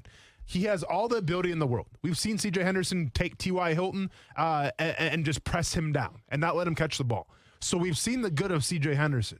What we need now is just the confidence. I think this game against the Browns, it was a confidence game. Hopefully he can build off that now and get ready for Houston. Yeah, the problem with CJ is you just hope that, listen, that's a position where you have to steal a Ted Lasso line, be a goldfish. Okay. Have a short memory. They have short memories, yes. Yeah. So you have to, by the way, that was pretty good for me referencing a popular show right now. Good I want for you, that man. noted, all right, Brent's, Casey? Right, but Brent's beaming right now. But that's a position where you seriously do have to have a short memory. Yes. Okay? So you can't go in the tank if you give up a play is the point. I mean, he's been playing it all his life, but you can't just have good moments off good moments. Mm-hmm. You got to be able to bounce back, too. So keep an eye on that. But I agree with you. I think actually that game and the week was better for the fan base almost. because we had, well, I say we, but the fan base had no idea what was going on with C.J. Henderson. This is a guy, it's going to be a wasted top 10 pick, and it might still be. We have no idea. But I think what that showed is when you do that after 3 practices, after all that he's missed, and he gets on the field and he plays pretty well, it reminds you that he's a talented kid. He's a talented player. And so to see that, I think almost gave the confidence back to the fan base. I think many people almost had written him off, get him out of here, that kind of thing. And now maybe that game and 3 practices in a row, then to that game, then back out there today working with the ones, kind of gives everybody the confidence around C.J. Henderson, like, okay, that's why they took him top 10, or that's why they took him in the first round. So I think that could be good. Tyson Campbell, by the way, just looks the part to me. You know, there are some guys, I always say this about Ramsey, too. That's why I loved Ramsey. The minute you saw him, it was like, damn. I mean, that's a football player. Yeah. You know? Yeah. And Tyson Campbell has a little bit of that in him. He's long, he's thick, he's big, he's fast, he's got everything. Yeah. Just don't get lost on that one ball, and we're raving about him today, most likely. If he makes that play, right, he doesn't get lost. We are probably raving about him. And I agree with you on Cisco. This was one of my bold predictions. I got that one. We played that back. You did, yeah. Cisco being ready, that was, who knew? But I really didn't feel it. Like, I thought he'd be a midway. Again, I don't know if the coaching staff believes in it, but I think everything we've seen from Cisco has said this guy's going to be a heck of a player. No, without a doubt. And you made an interesting comparison with Jalen Ramsey. And, you know, when we talk about Jalen Ramsey, we talk about energy. And I think a guy that, you know, needs to be at least somewhat praised, because I think it was the very first play of the game where they stopped the run here. It might have been the second play, whatever the case may be. Rashawn Jenkins, strong safety, coming down, stacking the box, and making the tackle and providing some energy. You see that Rashawn Jenkins plays with a little bit of a chip on his shoulder. As the kids say, he's got that dog in him a little bit. Yes. And I liked what I saw from Rashawn Jenkins. I think he's going to be crucial in stopping this run, right? Because we talk about all the time, Joe Cullen is hell-bent on stopping the run. Come hell or high water, whether it's Derrick Henry, Jonathan Taylor, you name it, they're going to shut down that running back. I think Rashawn Jenkins showed at least that one play where he's not afraid to get mixed up on the line, come downhill, and deliver a blow. Because, and I get it. That's your job as a strong safety. Not every strong safety wants to do that. All right, it takes a special type of person to be like, all right, this guy outweighs me by, I don't know, 40 pounds or so. Let me go and lower my head and try to deliver a blow. Well, that's what Rashawn Jenkins did. Props to him for doing that, and I like what I saw from him, too. Hey, what else is going on around the NFL and the world of sports? Tomorrow we do our rookie report card for the quarterbacks. We're going to hold that till tomorrow. The Justin Fields, the Zach Wilsons,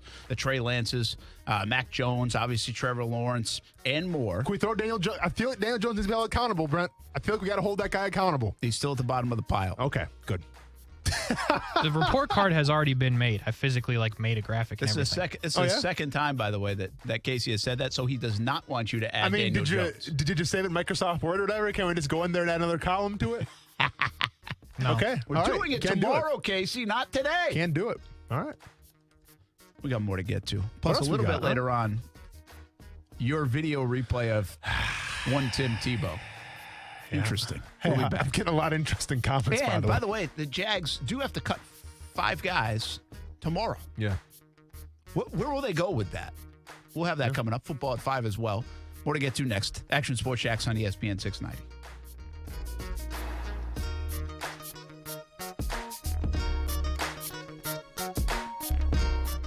Now, the First Alert forecast on ESPN 690. Partly to mostly cloudy with showers and storms off and on through the day as tropical moisture streams in. We'll have breezy winds too with temperatures in the mid to upper 80s. From the Action News Jax First Alert Weather Center, I'm meteorologist Alyssa Pedjig. The Weather Center is brought to you by Beards Diamonds, where for a limited time, get 0% financing for 5 years, only at Beards Diamonds. 5G is here, but the big carriers want you to sign a pricey long-term contract to get in on the action. Well, no more, because Straight Talk Wireless has rolled out 5G coverage nationwide, with plans starting at just $35 a month with no contract. And get a Samsung Galaxy A32 5G for only $299, all on America's best networks. 5G coverage, 5G phones, less money. Straight Talk Wireless, no contract, no compromise. 5G capable device required, actual availability, coverage, and speed may vary. Goodyear believes in the power of moving forward. No matter if it's on the track, the court, or the field, movement makes us want to be more. It pushes us to go further, to show the world what we can do. Movement has the unique ability to change our perspective, to challenge us, to work for a better tomorrow. Movement can even bring us together when we're still. Because if we're focused on the next move, we don't have to worry about what's behind us. Goodyear, more driven. Quitting tobacco isn't easy. In all honesty, it's a very hard thing to do. The good news is, Tobacco-Free Florida is here to help you quit your way. When you call Tobacco-Free Florida's phone quit service at 1-877-YOU-CAN-NOW, you'll connect to a quit coach who will help you assess your addiction. You may also qualify for free nicotine patches or gum. So call us at 1-877-YOU-CAN-NOW to double your chances of success. No judgments, just help. At Tire Outlet, we're committed to providing our customers with professional and honest automotive recommendations. Don't believe us? Check out our reviews online and see why we're Jacksonville's preferred automotive shop. Great guys to work with, always very helpful and affordable. With 12 locations across Northeast Florida, Tire Outlet can help keep you and your family safe on the road, wherever you are. Wholesale prices, premium service, Tire Outlet. There is a taste of the islands in every drop of Vida de Luis tequila, imported directly from Tequila, Mexico to Jacksonville Beach. Vida de Luis is the only locally owned tequila in Jax Beach. Support local and try Vida de Luis. Award-winning, smooth, all natural, no aldehydes or additives, which means wake up feeling good the next morning. Find out where you can pick up a bottle of Vida de Luis, Blanco, Reposado, or Añejo. Just visit VitaDeLuis.com. Support local and taste the islands in every drop. For the ones who know that a little late is always too late, and that the clock doesn't stop just because you're missing a part, Grainger offers supplies and solutions for every industry. And our Keep Stock inventory management solutions help ensure you have the right stuff in the right place at exactly the right time. Visit Grainger.com/keepstock to learn more. Grainger, for the ones who get it done. For 50 years, Taylor has been a leader in caring for the elderly. Providing quality, compassionate care has always been our mission. At Taylor Care Center and Taylor Manor, our recipe for success has always been our exceptional team. They work tirelessly to ensure that your family member gets the best care possible. When residents were not able to spend time with you and your family, our team stepped up to celebrate birthdays, anniversaries, and special occasions. Our dedicated staff is among the best in the business. Taylor Residents, providing safe, compassionate care every day. Today, I took someone to their first job. Today, I helped someone get to a medical appointment. Today, I helped someone see their loved ones. Today, I took someone to see a concert. JTA bus operators are professional, trained, courteous, and proud. Become a driver of change. JTA is now hiring bus operators and is offering $10,000 to $15,000 hiring bonuses. On-the-job training provided. CDL training available. To apply, log on to go.jtafla.com/drive or call 904-630-3100. That's 630-3100 to become a driver of change. Just be positive. Just be a happy homeowner. With a Community First Mortgage Champions, you'll know you're getting the best deal and a great experience. You'll get a super rate, close in as little as 30 days, save about $3,000 in closing costs, and enjoy championship service at every step. So you're as happy buying your home as the day you move in. Well, almost. Apply or learn more at communityfirstfl.org. Community First Credit Union. Just be yourself. Federally insured by NCUA, Equal Housing Lender. Hello, Jacksonville. This is Greg McGarity. The future of college football is now, and our primary goal is to position the Tax Slayer Gator Bowl and Jacksonville to be prepared for a potential college football expansion. And we need you, our local business leaders, to join our team and showcase that Jacksonville supports college football. Gator Bowl Sports has opportunities for all companies, whether you have 5 employees or 5,000. I would love to meet you and talk about our future. If you'd like to learn more, contact me at 904-798-1700. Hi there, I'm Mia. I'm Air. You're Air? Yeah, I just got out of the lungs of someone smoking a cheap little cigar outside a bodega. Oh, it was so smoky in there. And where there's smoke, there's fire. Cancer. Oh. Yeah, little cigars might taste sweet, but they still kill. I'm supposed to be helping people, not unhelping them. You mean hurting? Oh yeah, sorry. I'm a bit of an airhead. Little cigars are just as dangerous as regular cigarettes. Find out how to quit today at tobaccofreeflorida.com. Tired of dusting, cleaning the house? I call Actual Cleaning. They're professional, reliable, and affordable at $40 an hour. Experts you can trust. Book now, actualcleaning.com. Book 4 cleanings and get the 5th one free. purchasing home and auto insurance? Do it the Simply way with Simply IOA. Compare quotes and buy a policy online or over the phone. Search Simply IOA or call 844-TALK-TO-SIMPLY. Simply IOA. Insurance the Simply way. What's up? It's Casey from Action Sports Jax. The most anticipated Jaguars training camp is here. Listen every day to Action Sports Jax on ESPN 690 at 3:20 for Brent Martineau's training camp observations. And stick around until 6 to hear him and Austin Lane break them down. That's weekdays 3 to 6 on Action Sports Jax. Well, I tell you, it was great to see them all out there. CJ came out. He had a couple of really good plays on the ball. I think there were 2 plays we could have picked off, and he had one of them down there in the red zone. And then they ran a go route. We had great pressure by Josh, and right in the quarterback's face, he just threw it up. And then CJ turned around and knocked the ball down. So those were 2 really good plays that he had. I think he showed his skill set, his speed. That's Joe Cullen. Joe Cullen walked off the field and was disappointed on Saturday night. You talked about it a little bit, but I want you to go into more depth if you can. Yeah. They couldn't stop the short passing game, the running game, the running backs out of the backfield. Yeah. Again, it's a little bit the way of the world in the NFL now, okay? It's a tough thing to stop, quite frankly. Oh, someday. I don't want to do it this early in the season, but someday I think I'm getting closer and closer to doing the anatomy of the screenplay. I mean, what the hell?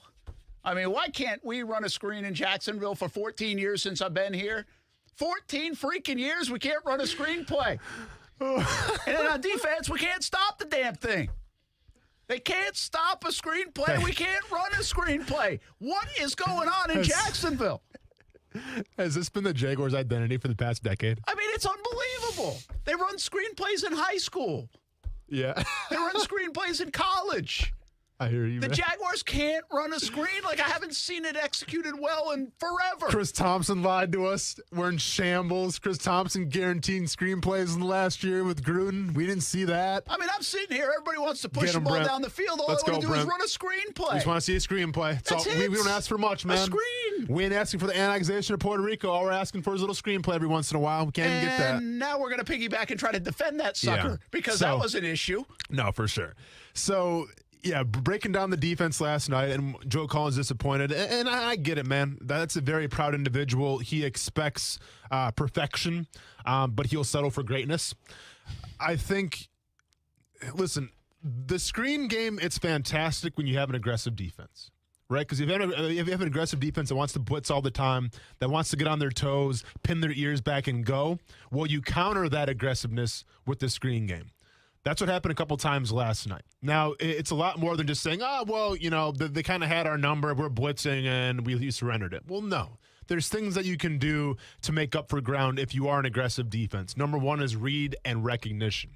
There was no read and recognition last night on the screen plays. A tackle or a guard or a center, he's going to block you differently. And if you watch individual, the defensive line, they go through this all the time before practice even starts. Where if a lineman pushes you in the back, well, that's probably going to be a screen. Like if a lineman lets you go, we call it olays you. Like it's the olay, like a bullfighter. If a lineman olays you, pushes you in the back, well, then you have to retrace your steps of where you came from. I didn't see a lot of that happening Saturday night. So it's read and recognition. Obviously, it's retracing your steps, but also sometimes, if you talk about a screen pass and a running back, someone's responsible for that running back. Okay, whether it's a linebacker, whether it's a safety, whether it's an outside linebacker, somebody is responsible for that running back. I think it was twice that I counted on Saturday where those screen passes, they were completed, but there was nobody even close to the running back. Like whoever had them was not there. So once again, we talk about, and this is one of my concerns, lack of communication, lack of knowing who you have.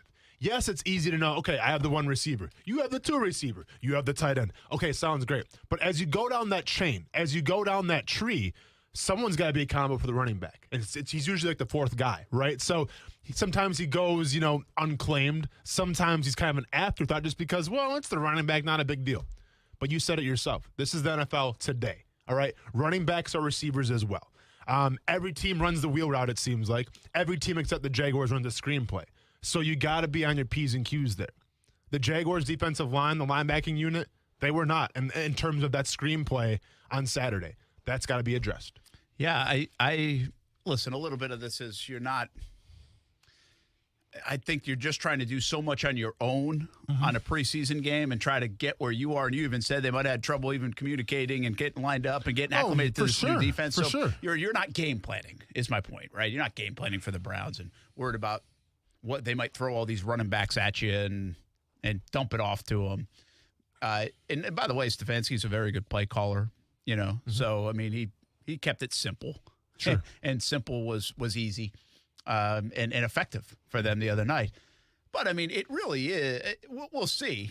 We'll see. But, I mean, again, Chris Thompson last year told us it was happening. It never happened. ETN is like the perfect guy to get in some space and do this. Sure. We'll see if the Jags do it. And by the way, like my little mini rant here is not about why didn't the Jags run a screenplay the other night? This was more about defending the screenplay. Visca had like the bubble screen, but that doesn't count. Nice catch, by the way. Yeah, it's a nice play. Yeah, nice play. Yeah. And they've done a little bit more of that, getting it out quick. But not your talking traditional. about setting up the screen. But again, I'm not as much on. My whole rant on the screen is more about the whole totality of the last 14 years and the inability to do it on offense. Yeah. Not really Saturday night. It's more about now, can you stop it? No, for sure. But, I mean, that's what I asked you earlier in the show. You look at these running backs. Is this going to be a problem spot for this defense? So focused on stopping the run, maybe aggressive, because you're absolutely right. Most aggressive defenses, it's a great time to throw a screen once in a while. Correct. And it can be very effective. So is this going to be a potential problem spot for this defense for read and react to play like that and not turn it into a 35-yard gain? I'm going to sit here after watching one round of the first preseason game and say I'm not quite concerned yet. Now, once again, if this starts to become a habit, well, then you have to be concerned with this. But I just think right now it's a combination of, once again, not doing a good job, not letting your eyes guide you where to go in terms of read and recognition, and it's also guys getting accustomed to playing a new defense. I think that when you throw, and you saw it, Brent, you saw guys blitzing, I saw, I think, a safety blitz one time. I saw, outside linebackers dropping, and that's fantastic as long as guys are on the same page. You didn't see that all the time Saturday night. Now, I will tell you, and look at me, Mr. Sunshine and Rainbows now, Brent, you're starting to wash off of me a little bit. Yeah, there you go. Very influential. I will say what I did like, though, and what gives me a glimmer of hope for this defense, which I think could be pretty dang good, is we mentioned C.J. Henderson, right? Played a pretty good game. I think Tyson Campbell overall played a pretty good game, set aside from that touchdown that he gave up. Right? We talked Jared Wilson, I think he did okay. I think Cisco looked good.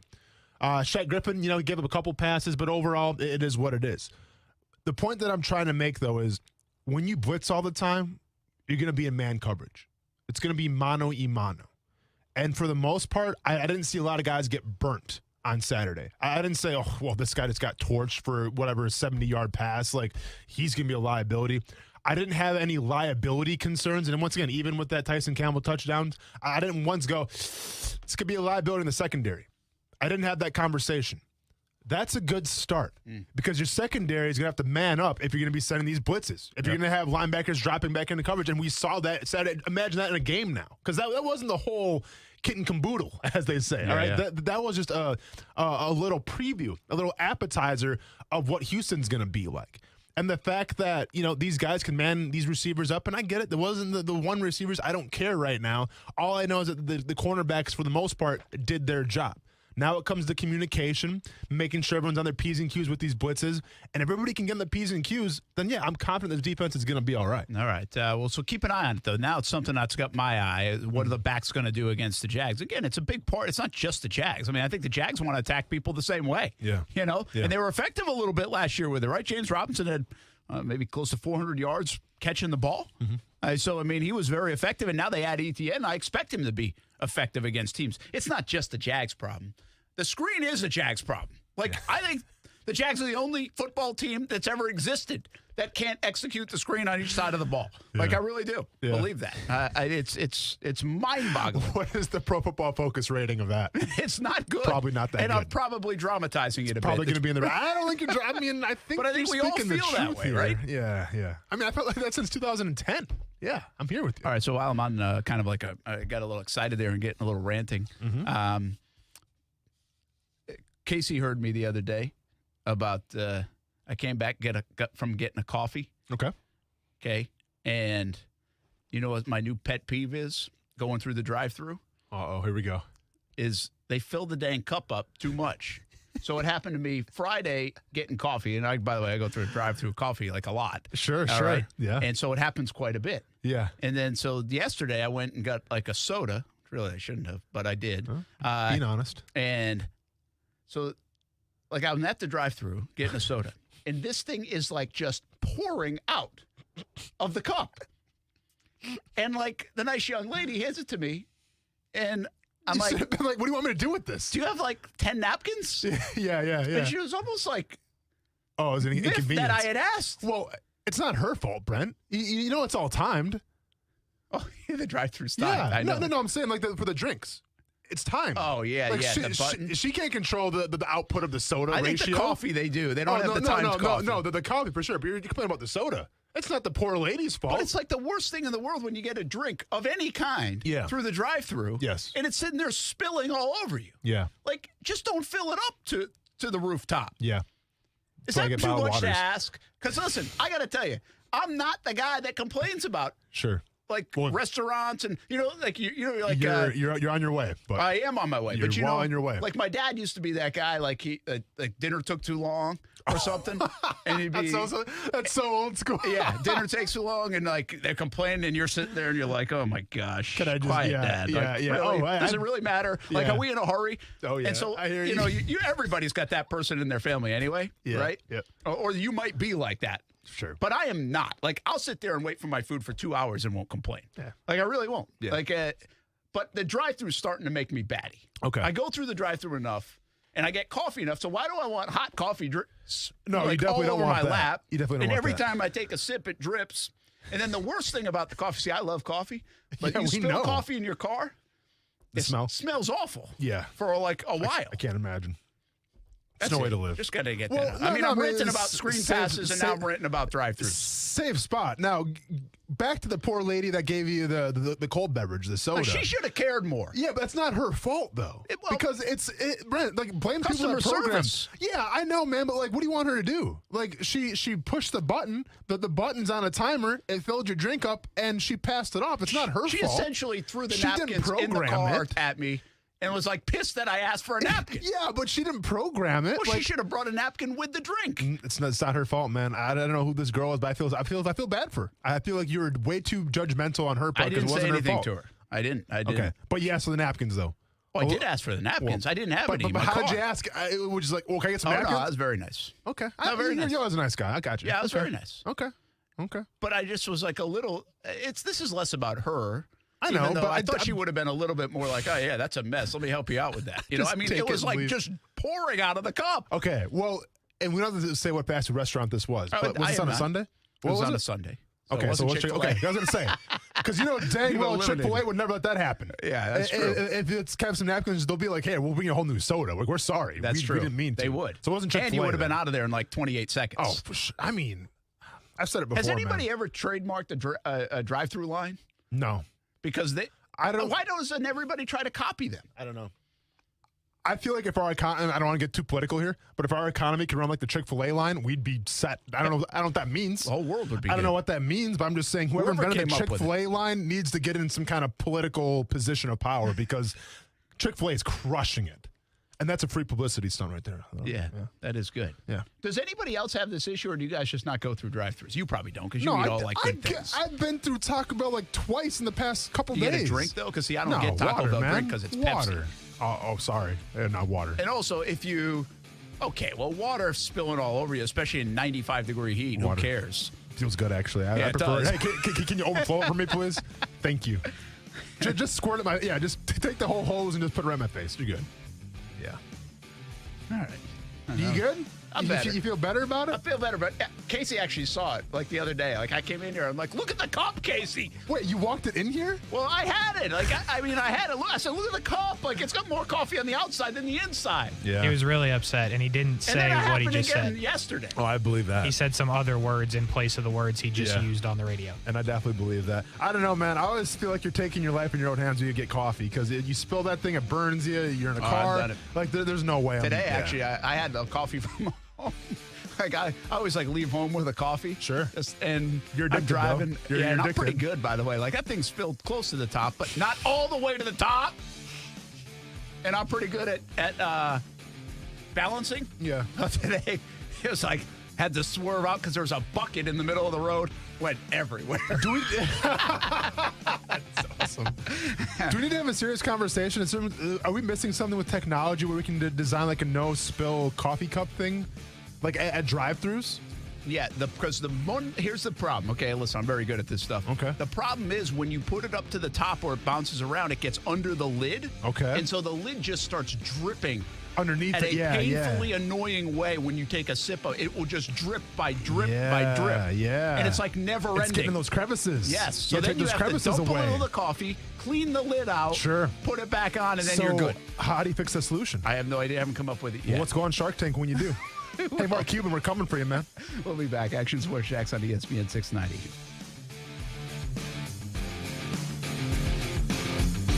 We appreciate all the support over the years of our Action Sports Jax Dream 18. Almost $200,000 raised for local charities. We want you to be a part of this year's edition of the Action Sports Jax Dream 18 Golf Tournament. It'll be September 20th at the Golf Club at Southampton, brought to you by Cadillac. Come check it out. Be a part of it. Get a foursome, a tea sponsor. Maybe get your business involved. Go to actionsportsjaxdream18.com. Help give back to local charities that support junior golf and also the local military. ActionSportsJaxDream18.com. If you're anything like me, then cars were an important part of your childhood growing up. Literally, some of my very first memories involved helping my grandpa build old cars. If you're into cars, then you know that the technology is always evolving, which is why there's a demand for well-trained automotive technicians. As a student in the automotive technology program at JTech, you'll be learning basic automotive maintenance, diagnostic procedures, and effective repair methods while using testing equipment and specialized tools. The program also includes training on electrical, HVAC, engine performance, suspension, steering, brake systems, and transmission diagnosis and repair. Their shop settings are designed to represent the actual automotive environments that you will be experiencing when you get into the automotive industry. To learn more about JTech, visit jtech.org or call them at 904-483-9460. Ask for Hank to set up an appointment to tour the campus or get your questions answered. That's 904-483-9460 or visit jtech.org. Don't paint, don't vinyl, go Rhino Shield. Never paint your house again. Rhino Shield. Hey folks, living in Florida, we don't really worry about the seasons except for one, hurricane season. And since your home is your most important asset, protecting your home with Rhino Shield against harsh Florida weather is good for your house and it's good for your budget. As the saying goes, an ounce of prevention is worth a pound of cure. And when it comes to your house, those cracks in the walls will cost you thousands if not repaired. Rhino Shield waterproofs your home with a coating that's 13 times thicker than box store paint. It reflects 97% of harmful UV rays, has a Class A fire rating, is salt air corrosive resistant, contains the highest quality ceramics, and of course it comes in any color. Plus, with our 25-year warranty, you get a non-prorated 100% transferable warranty that guarantees against chipping, cracking, and peeling. So call 904-519-5055 or visit rhinoshieldjax.com and protect your house and your budget. So you'll never have to paint again. Call Rhino Shield today. Hello, you have reached the Crooks R Us Training Helpline. Today, we're discussing the differences between a SafeTouch security system and a do-it-yourself security system. One's professionally installed and monitored while the other one comes in a box. Well, yeah, there's that. As you know, houses with SafeTouch security systems are strictly off-limits to us crooks, for many reasons. Professional installation and monitoring among them. Correct. And by contrast, alarm systems that come in a box with do-it-yourself installation are a crook's best friend. Plus, they have DIY monitoring. No comparison to SafeTouch's two-way communicator. Excellent point. So to sum up, as crooks, you'll want to avoid any house with SafeTouch security. And tell your loved ones, if they're going to buy something that comes in a box, just make it cornflakes. Only one security system is truly the best. Hi, I'm Lester Jackson, president of SafeTouch Security Systems. No one beats our technology or our price. Call SafeTouch today at 888-723-8682 or go to safetouch.com. State license number EF233. No matter what you are driving, you can step up to luxury now at any of the Fields Auto Group dealerships in Jacksonville. Cadillac, Jaguar, Mercedes-Benz, and Porsche. Yes, it's luxury for less at all Fields Auto Group locations in Jacksonville. Plus, you'll also be part of their exclusive Fields Amenities program, where you will get complimentary loaners, car washes, and cafes. So whatever you're driving, see Fields first and step up to luxury for less during this amazing opportunity. Visit fieldsauto.com. The Community Spotlight Award this week goes to Beaver Toyota. Beaver Toyota is a partner in the community. They have a Random Act of Wow program that they see as a way of paying it forward. If you see Mike or Linda Beaver, Nick Ruther, or anyone from Beaver Toyota this week, thank them for being a great partner in the community. The Community Spotlight Award recognizes those that are great community partners. Again, this week the Community Spotlight Award goes to Beaver Toyota. Congrats to Beaver Toyota. For the ones standing guard. For the eagle-eyed. For the knights in shining armor. And for all those who support them. We are Grainger, your experienced safety partner, offering supplies and solutions for every industry, committed to helping keep your facilities safe and your people safer. Call, click Grainger.com/safety, or just stop by. Grainger, for the ones who get it done. Hey, it's Brent Martineau from Action Sports Jacks. Did you know you can watch our radio show? Yeah, video of a radio show. Just search ESPN 690 Jacks on Facebook, YouTube, and Twitter. Or follow me on Twitter at BrentASJacks. Watch the show live weekdays from 3 p.m. until 6 p.m. or listen on ESPN 690. Well, before Ty went to school, this weekend I had him pick up the garage, and it was nice and easy. Because we got easy garage solutions, and so you just hang the bike up on the rack, monkey bar technology. Then he should probably do a couple of pull-ups on there, get a little stronger as well. But all the boxes are off the ground as well. Keep the floor clean in your garage. All those Christmas decorations, everything that starts piling up in your garage, well, you can hang them right above it. All you got to do is give Easy Garage Solutions a call or check them out at easygaragesolutions.com. Absolutely love it. Walking through my garage into the house, nothing's in the way, and I can see that floor. It makes me feel good. It'll make you feel good, too. EasyGarageSolutions.com. Easy Garage Solutions. It's that easy. Welcome back, everybody. Action Sports Jacks on ESPN 690. Brent Martineau, Austin Lane. What's Mike Tannenbaum talking about? That's her boy, first of all. I know. I like That's her boy. Tannenbaum does some good stuff. He does great stuff. Now, keep in mind, this is the guy that said Brent Martineau's draft in the mock draft was great. Yes. This is what we're talking about here. Now, So, what did he say? Was he kidding? I don't think so. I don't know if there's some kind of interest here. I'm not sure if he has a bet going, but it sounded like he was pretty serious there, Brent. Yeah, so anyway, this morning on Keyshawn, Zubin, Jay, he said basically that he thinks Gardner Minshew will start, could start. Could start. I don't know if he was that affirmative, like guaranteed he's going to start, but off his overreaction from this past weekend, yes. What is he think? Gardner Minshew will be the Jaguars' Week 1 starter. The crazy thing is, overreaction off this past weekend, you might say Gardner Minshew will be cut. Yeah, I don't, and let's be honest here, I know it was a primetime game, NFL Network, shout out to them. I don't think Mike Tannenbaum watched the game. I'll be honest with you. He might have checked the box score, and even then, really? But I don't think he watched the game, all right? I don't think he watched the throws, Brent, because to watch that game and say, yeah, Minshew's a starter going forward, and after Trevor Lawrence's 2 all-wow plays that we saw, really? Yeah, and I think he would say something like that. Yeah, I didn't hear the program. I saw the tweet, so I wasn't listening this morning. Hopefully you were on ESPN 690. Yes. But, you would say something like this off maybe Trevor's performance that would concern you? Was there anything in Trevor's performance that, overly concerned you to say they need to start the veteran guy? It might have been holding on the ball a little too long, but once again, are you really going to fault a rookie quarterback in his first preseason game ever? If that's the only thing, by the way, if you have the only thing you have to say coming off the guy's first couple of series in the NFL is he held the ball a little bit long and took a couple of sacks. Yeah.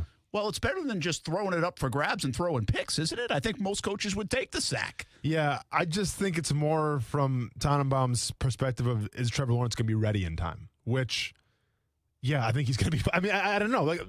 It's so crazy to even theorize that Minshew would be starting over Trevor Lawrence. I can't comprehend the response, really. No, that's not how it's going to happen, Mike. Sorry. But no. Yeah. And I get the whole segment was like overreactions. It was like overreactions. Yeah. So like that's your overreaction. Fine. Okay. So be it. But I feel like you could have said something else. Well, this kind of goes along with, too, in my estimation of, first of all, again, he's overreacting. That's fine. I just don't understand how you come to that conclusion off the weekend from overreacting to the week one. You could go a lot of different places, and that wouldn't be it. You could say Trey Lance might start before you would say Gardner Minshew would start. Yeah. Okay? But it also, I continue to hear people like get mad. I think Minshew was with the ones a little bit today again, and they're not. Haven't said that Trevor's going to start. Trevor started the first preseason game, and basically Urban Meyer said today he's going to start the next preseason game. He wouldn't fully commit, but he kind of committed that Trevor's going to start. This isn't a story, okay? Trevor Lawrence is going to start September 12th. And just because you might feel better if he says it right now instead of in 2 weeks, get out of your feelings, people. He's not starting. September 12th will be Trevor Lawrence in Houston. That's it. That's fact. That's done. I don't understand why we're getting wrapped up with this, even locally, about why isn't it in yet? Why isn't? I said that last week. I already did that story, but it kind of felt going back to it with what Tannenbaum said. Yeah. Tannenbaum, you might overreact on this, and that's cool. Like, I get it. I don't know what evidence you used, but you're not going to win that overreaction point because Gardner Minshew, he's not starting. I think he's going to be the backup, but he's not starting September 12th. Do you think they announce a starter by this week? For the season? Yeah. I would have thought this was a window of opportunity to do it coming off that performance by Gardner. Yeah. And a little bit more of a good thing by Trevor. And he didn't. Not yet. So I thought today would have been the day. Now, you technically break camp like later this week, I think. So maybe coming out of camp. I say no. I think it's going to go after the New Orleans game. Interesting. Yeah, I do. Into preseason game number 3. Yeah. Okay. That's where I think. That's an interesting question, though. Yeah. But I would say next week. Okay. He names it. I thought today would have been the day if he was going to do it. Okay. We'll be back. Football at 5 coming up. What about Tim Tebow? A little more on Trevor Lawrence. And more football talk. Action Sports Jax on ESPN 690. If you're like me, you come home from work and walk through a messy garage hurdling shoes and bats and bikes. Well, get the Easy Garage solution that I got. It's called Easy Garage Solutions. One-of-a-kind monkey bar technology that will last a lifetime. Hang the bikes and the lawn equipment. Easy Garage Solutions. Shelving and overhead storage for boxes and bins. Easy Garage Solutions. Cabinets and flooring available too. Easy Garage Solutions. Find them at EasyGarageSolutions.com. Easy Garage Solutions. It's that easy. It's the national sales event at Arlington Toyota. Come shop over 700 new Toyotas and choose your way to save. Get interest rates as low as 0% on over 10 new Toyota models or enjoy no payments until 2022. Plus, with Arlington's 30-day exchange program, you get 30 days to love your new purchase or exchange it. And with every new car purchase, you get a lifetime warranty with unlimited time and miles. Why wait? Shop the national sales event at arlingtontoyota.com today. Visit arlingtontoyota.com/August for full details. At Tire Outlet, we're committed to providing our customers with professional and honest automotive recommendations. Don't believe us? Check out our reviews online and see why we're Jacksonville's preferred automotive shop. Great guys to work with, always very helpful and affordable.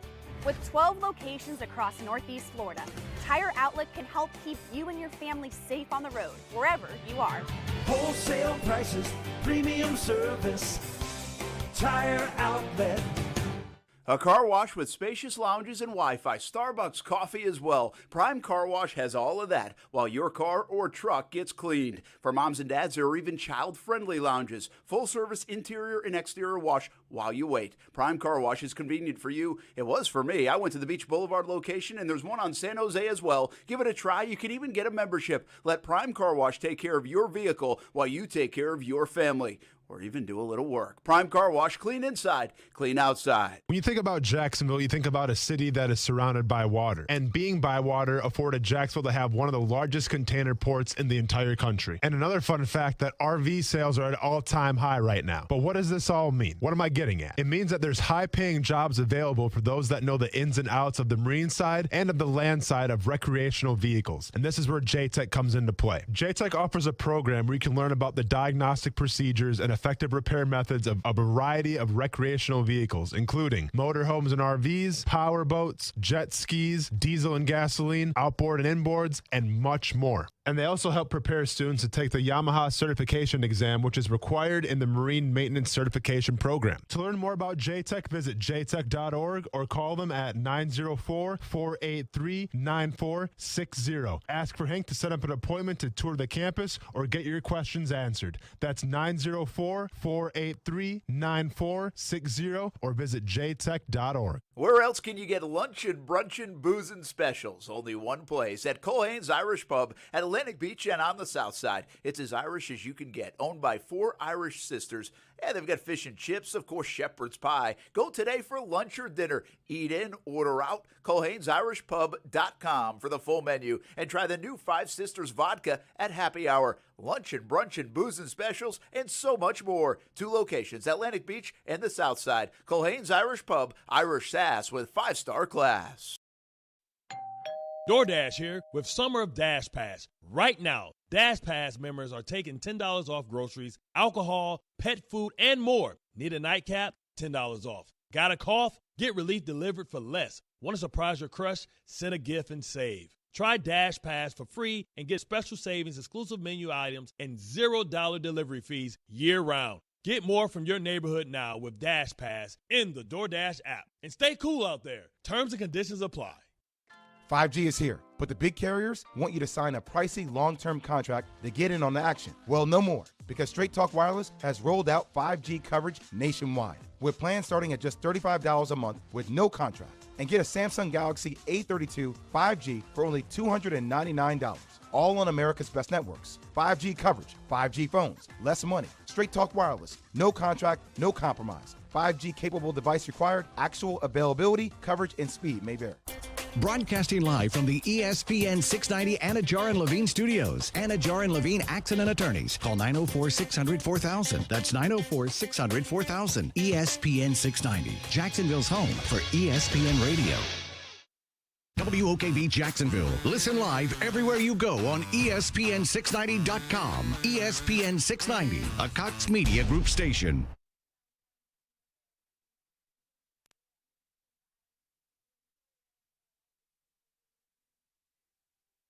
This is SportsCenter.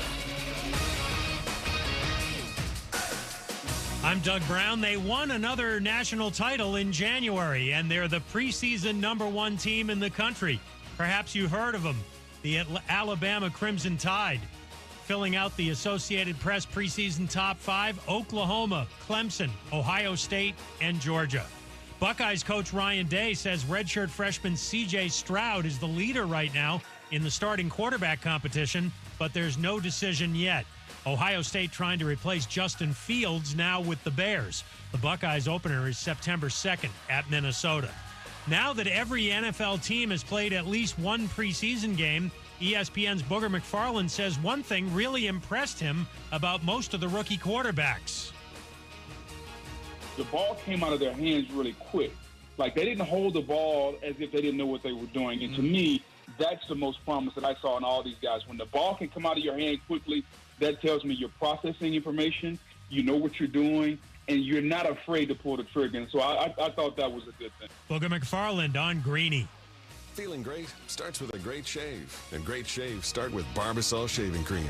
That's Barbasol Shaving Cream, an American classic for over 100 years. You're looking good, America. You're shaving with Barbasol.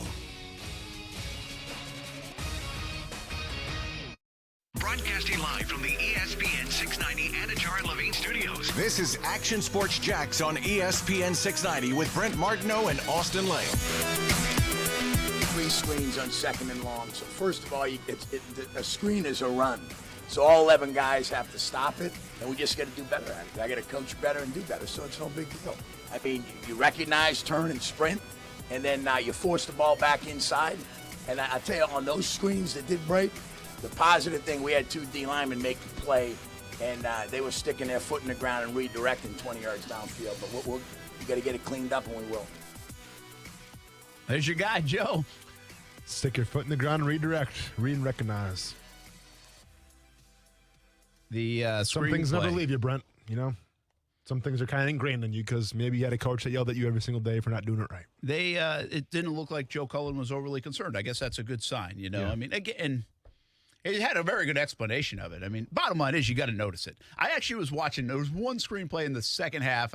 By this time, maybe the third defense was even in. So it's just I was like, they recognized it. But you could tell he recognized it too late or not in a time to recover. Like, it's almost like he was like, crap. Yep. Like, if I just recognized it a half a step earlier, like I forget who the player was now right in front of me as I was watching. Yeah. But like you could almost see the body language be like, Oh, yeah. I mean, as soon as you see like the head tilt and you go, it's too late. It's over, man. I think we should have like a celebrate the screen when it happens. Like, can we come up with like let's a just GIF get or let's what's just get a screen seance where we get a seance going here and when we will it to happen. Will a screen pass to happen? We can do it all around town. We can have a little screen seance going on. Yeah, maybe we should get a screen in your lanai for every screen. We can do a giveaway at Screen Company. It might happen once a year. I mean, tell the guys in the booth to have like the screen of the game, and you can have a screen company sponsor that. I like that. I like that a the lot. game. We'll do it right here on the show. That's a good point. Yeah, it's a good point. They're doing fine the way they are. That's right. Let's go and give us some Doing stuff. fine. Here. Yeah, for sure. Brent Martineau, Austin Lane, Casey here on a Monday. Hope you had a good weekend, everybody. Happy school day for folks down in St. Johns County, and everybody's back in school now. I think. Were your kids excited or not? Kaylee's excited about school. Kaylee likes going to school. Nice. Ty, I don't know what the hell that kid gets excited about.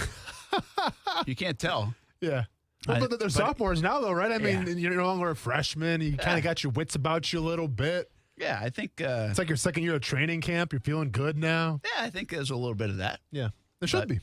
But yeah, I don't know if Ty's so excited about it. Yeah, but Ty just goes with the flow. He just kind of does go with the flow. Yeah, I like it. So yeah, but Kaylee gets excited about it. She likes school, which is good. Like Steph, it's funny. Sometimes Steph will be like, my gosh, she like wants to go to, like, she went on Friday even to like walk her class schedule because you can do that. Okay. And it's like, Kaylee, you know the school. Do you really need to do that? It's like, nah, she's just going to go see friends Just check 'em and walk out. to Yeah. school.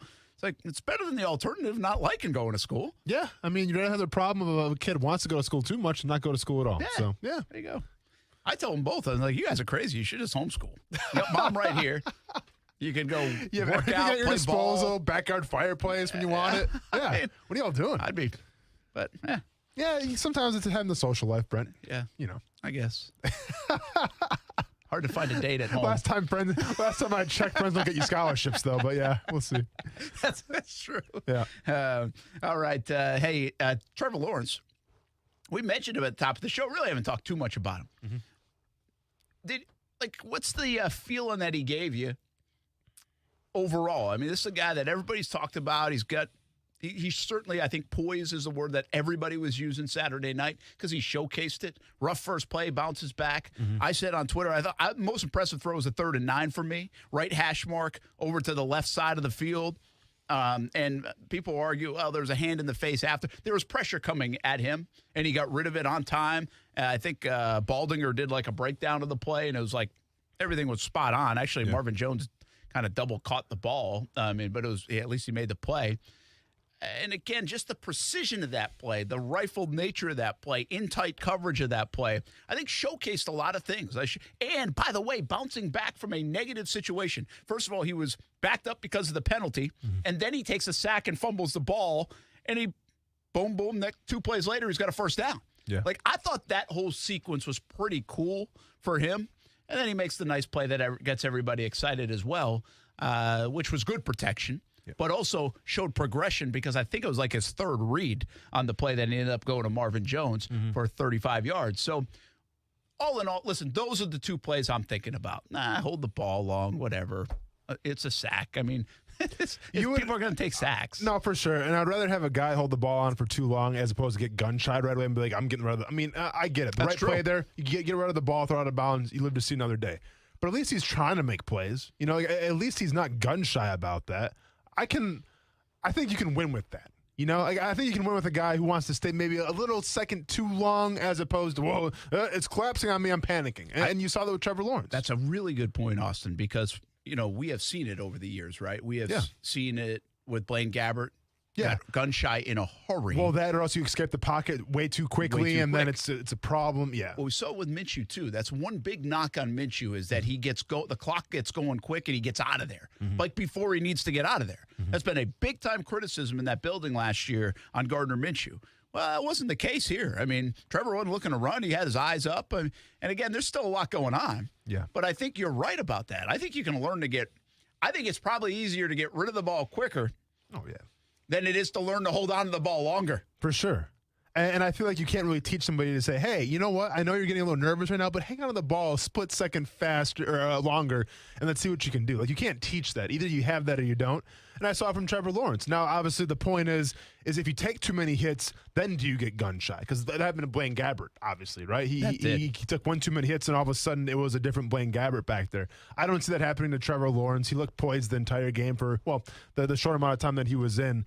So overall, if I was going to grade out Trevor Lawrence, I wasn't mad at what I saw. Yeah, you maybe hang on the ball for too long. You took 2 sacks, yada, yada, yada. But the good that I did see from you, it was pretty dang good. Yeah, listen, I saw this down on the sideline, too. I love the preseason because I can kind of see some of this. Some of it's hard to articulate, and some of it seems like, oh, yeah, bro, that's what every quarterback does. But we're in a situation right now, if you just kind of think of it, Trevor Lawrence, we're watching every move he makes. Of course. Right? And so what I thought was kind of interesting is, okay, they end up he throws it wide on the next third down that he has, right? And so they come off the field. And it wasn't like this immediate going to the bench. One of the things, I don't think he knew exactly where to go to the bench. He actually went to where the receivers were going, and then basically someone pointed him, "Hey, the quarterbacks are down here." And I don't know if he was just trying to talk to the receivers, but it looked like he didn't really know where to go sit on the bench. Sure. But then a lot of conversations with Marvin Jones. And if you watch the broadcast, I asked Marvin in the second half about Trevor and about their relationship. But I also tweeted some video of them going out and before the first snap, and he talks to Marvin like everybody's huddled up, kind of ready to go on the sideline, anticipating that first snap when they run out there. But then he came over and talked to Marvin Jones. Well, after the series, he talked more to Marvin Jones. Yeah. After the second series, he talked more to Marvin Jones. Really interesting. And it shows to me that that's a guy leaning on a veteran player, might have a favorite target already, and a guy he trusts, knows the offense, right? So he knows who to lean on about the offense if he has a question or two. And credit to Marvin, because I think Marvin, he really likes the kid, he likes the quarterback. And it's like, hey, we're going to talk this through. We're going to get on. So there was a lot of and then you had your typical Schottenheimer and the quarterbacks getting around. But even Urban Meyer came over, and I'm sure the Jags have it, and I don't know if they'll use it depending on what they said, but they had the mic over him. And Urban said something to him. Trevor said something real quick back, and then Urban walked away. So I don't know if he was just like, hey, that was my bad, or whatever the conversation was. But again, he's getting all this. There's a lot going on for number 16 on those first 2 series. And almost felt like there was more going on the sidelines than there was going on out on the field for him as the education continues with this offense. Well, and this is why, having Marvin Jones here is such a big thing.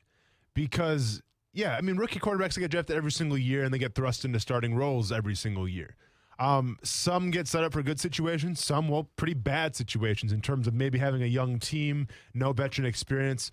Well, Trevor Lawrence has that here. And a guy like Marvin Jones is a prime example. Like, I can't imagine being a rookie quarterback, the first pick of the draft, and playing your first preseason game. Because I remember playing my first, I think it was the 3rd game of the season, but for my first preseason game, my head was in a beehive. And I'm playing defensive line, and I'm playing a very base 4-3 defense where, okay, you're on the tight end, play 7 technique, don't get beat. Pretty simple. That's all I had to do the whole game, right? But even I was just like, this is insane. Yeah. Like, this game is a little faster. This is a little different than practice was. You know what I'm saying? There's a lot of those things go through your head. I can't imagine how much is amplified at the quarterback position. I don't care who you're playing against. I don't care what preseason game it is. Your first game of your career, it's got to be wild. It's got to be insane. And the fact that, number one, Trevor took it upon himself to be like, hey, what do I do here? Let me go ask a veteran. But the fact those veterans are here to pass that knowledge on to him, That's everything. That's going to be the make or break thing, I feel like, for Trevor Lawrence this season, is relying on the veterans, relying on the guys that have maybe seen some of this offense before or that have played through the NFL before. Because as a rookie, sometimes you do feel alone. And you feel alone if you're Trevor Lawrence as the general of your offense. So you got to get some help as much as you can. Yeah, I didn't see anything starry-eyed, wide-eyed. I thought it was just normal conversation. I'm sure there were some butterflies for Lawrence, but I thought he settled in pretty quick. To me, if I had one wish about when Trevor Lawrence played Saturday night, is that they just convert the fourth down. Yeah. Because I felt like they were starting to get in a little bit of a groove and a rhythm, and that would have been on that side of the field, the plus side of the field, to maybe make something happen with at least a field goal. But I wanted to just see them finish that drive a little bit more, and they had a golden opportunity with fourth and less than a yard and couldn't get it done. So the anticipation is we'll see Trevor Lawrence a lot more next week against New Orleans. That's kind of what Urban Meyer hinted. I think he wants to see them play even more than they played, not stick to the play script. He thinks this team needs to be out there playing against other competition to get ready for the regular season. So we'll see exactly what that means. He could change his mind by the end of the week, of course, too. But I thought overall, again, this is all about Trevor Lawrence right now. Don't lose sight of that. You can talk about the offensive line. Tannenbaum can want Minshew to play because he hates the offensive line. You can talk about the defense and giving up the the screen plays.